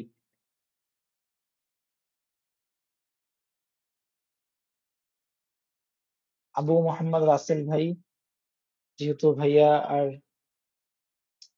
একজন ভাই আছেন, যেহেতু আমাদের নামের সময় হয়ে গিয়েছে অলমোস্ট, আমরা এই মুহূর্তে আর কোশ্চেন নিতে পারছি না। যাদের প্রশ্নগুলো বাকি রয়ে গিয়েছে, যারা প্রশ্ন করতে পারেনি তাদেরকে অনুরোধ করবো আমাদের আইএফএ কনসালটেন্সির হোয়াটসঅ্যাপে এবং মেসেঞ্জারে আমাদেরকে প্রশ্নটি পাঠানোর জন্য, পাশাপাশি মেইলে প্রশ্নটি পাঠানোর জন্য। আলহামদুলিল্লাহ, আমরা আমাদের আজকের এই অনুষ্ঠানের একদম শেষ পর্যায়ে চলে এসেছি আমাদের ওয়েবিনারের আইটি সেক্টর আইটি প্রফেশনালদের জন্য। আমরা এতক্ষণ ওয়েবিনার আলোচনায় আমরা অনেক কথা শুনেছি এবং আমরা একটা ফিল করতে পারছি যে আমরা যারা হালাল অনুযায়ী চলতে চাই আমাদের এই সেক্টরে, আমাদের জন্য এখনো অনেক কাজ করার বাকি। একটি মুসলিম কমিউনিটি তৈরি করার জন্য আমরা যদি দেখতে পাই কাহাফ গার্ড নামে একটি প্রতিষ্ঠান রয়েছে যারা আসলে এইসব নিয়ে কাজ করে থাকে। একটা মুসলিমদের জন্য, প্র্যাকটিসিং মুসলিমদের জন্য একটি নিরাপদ এবং সফটওয়্যার ডেভেলপের জন্য কাজ করে থাকে। তো আমরা তাদের ওয়েবসাইট ভিজিট করতে পারি এবং তাদের বিভিন্ন কার্যক্রম ফলো করতে পারি। আমি আরো জানিয়ে রাখি যে আইএফএ কনসালটেন্সি আলহামদুলিল্লাহ 2016 সাল থেকে বাংলাদেশের সর্বপ্রথম শরিয়া কনসালটেন্সি ফার্ম, যারা ব্যক্তি পর্যায়ে এবং কর্পোরেট পর্যায়ে শরিয়া কনসালটেন্সি প্রদান করে থাকে এবং শরিয়া ট্রেনিং প্রদান করে থাকে, ইসলামিক ফাইন্যান্স, ইসলামিক ব্যাংকিং। তারপরে আপনার জীবনে হালাল ভাবে উপায় চলার জন্য যে ধরনের সাপোর্ট প্রয়োজন প্রত্যেকটি সাপোর্ট আইএফএ কনসালটেন্ট আলহামদুলিল্লাহ দিয়ে আসছে, ভবিষ্যতে দিয়ে যাবে ইনশাআল্লাহ। তো আপনাদের যদি যে কোনো সার্ভিস প্রয়োজন হয় এবং হালাল রিলেটেড, ইসলামী প্রভিডেন্ট ফান্ড রিলেটেড, আপনাদের কোম্পানির যে কোনো সার্ভিস রিলেটেড, ফাইন্যান্সিয়াল সার্ভিস যেগুলো আসলে আপনারা শরিয়া কমপ্লায়েন্ট অনুযায়ী করতে চাচ্ছেন, আপনারা অবশ্যই আমাদের সাথে যোগাযোগ করবেন। আইএফএ কনসালটেন্সির পেজে মেসেজ দিবেন, আমাদেরকে মেইল করবেন ইনশাআল্লাহ। আমি সর্বশেষ মুফতি ইউসুফ হাফিজাহুল্লাহকে অনুরোধ করবো আপনার কনক্লুশনের মাধ্যমে ইনশাআল্লাহ আমরা আজকের অনুষ্ঠান শেষ করবো ইনশাআল্লাহ।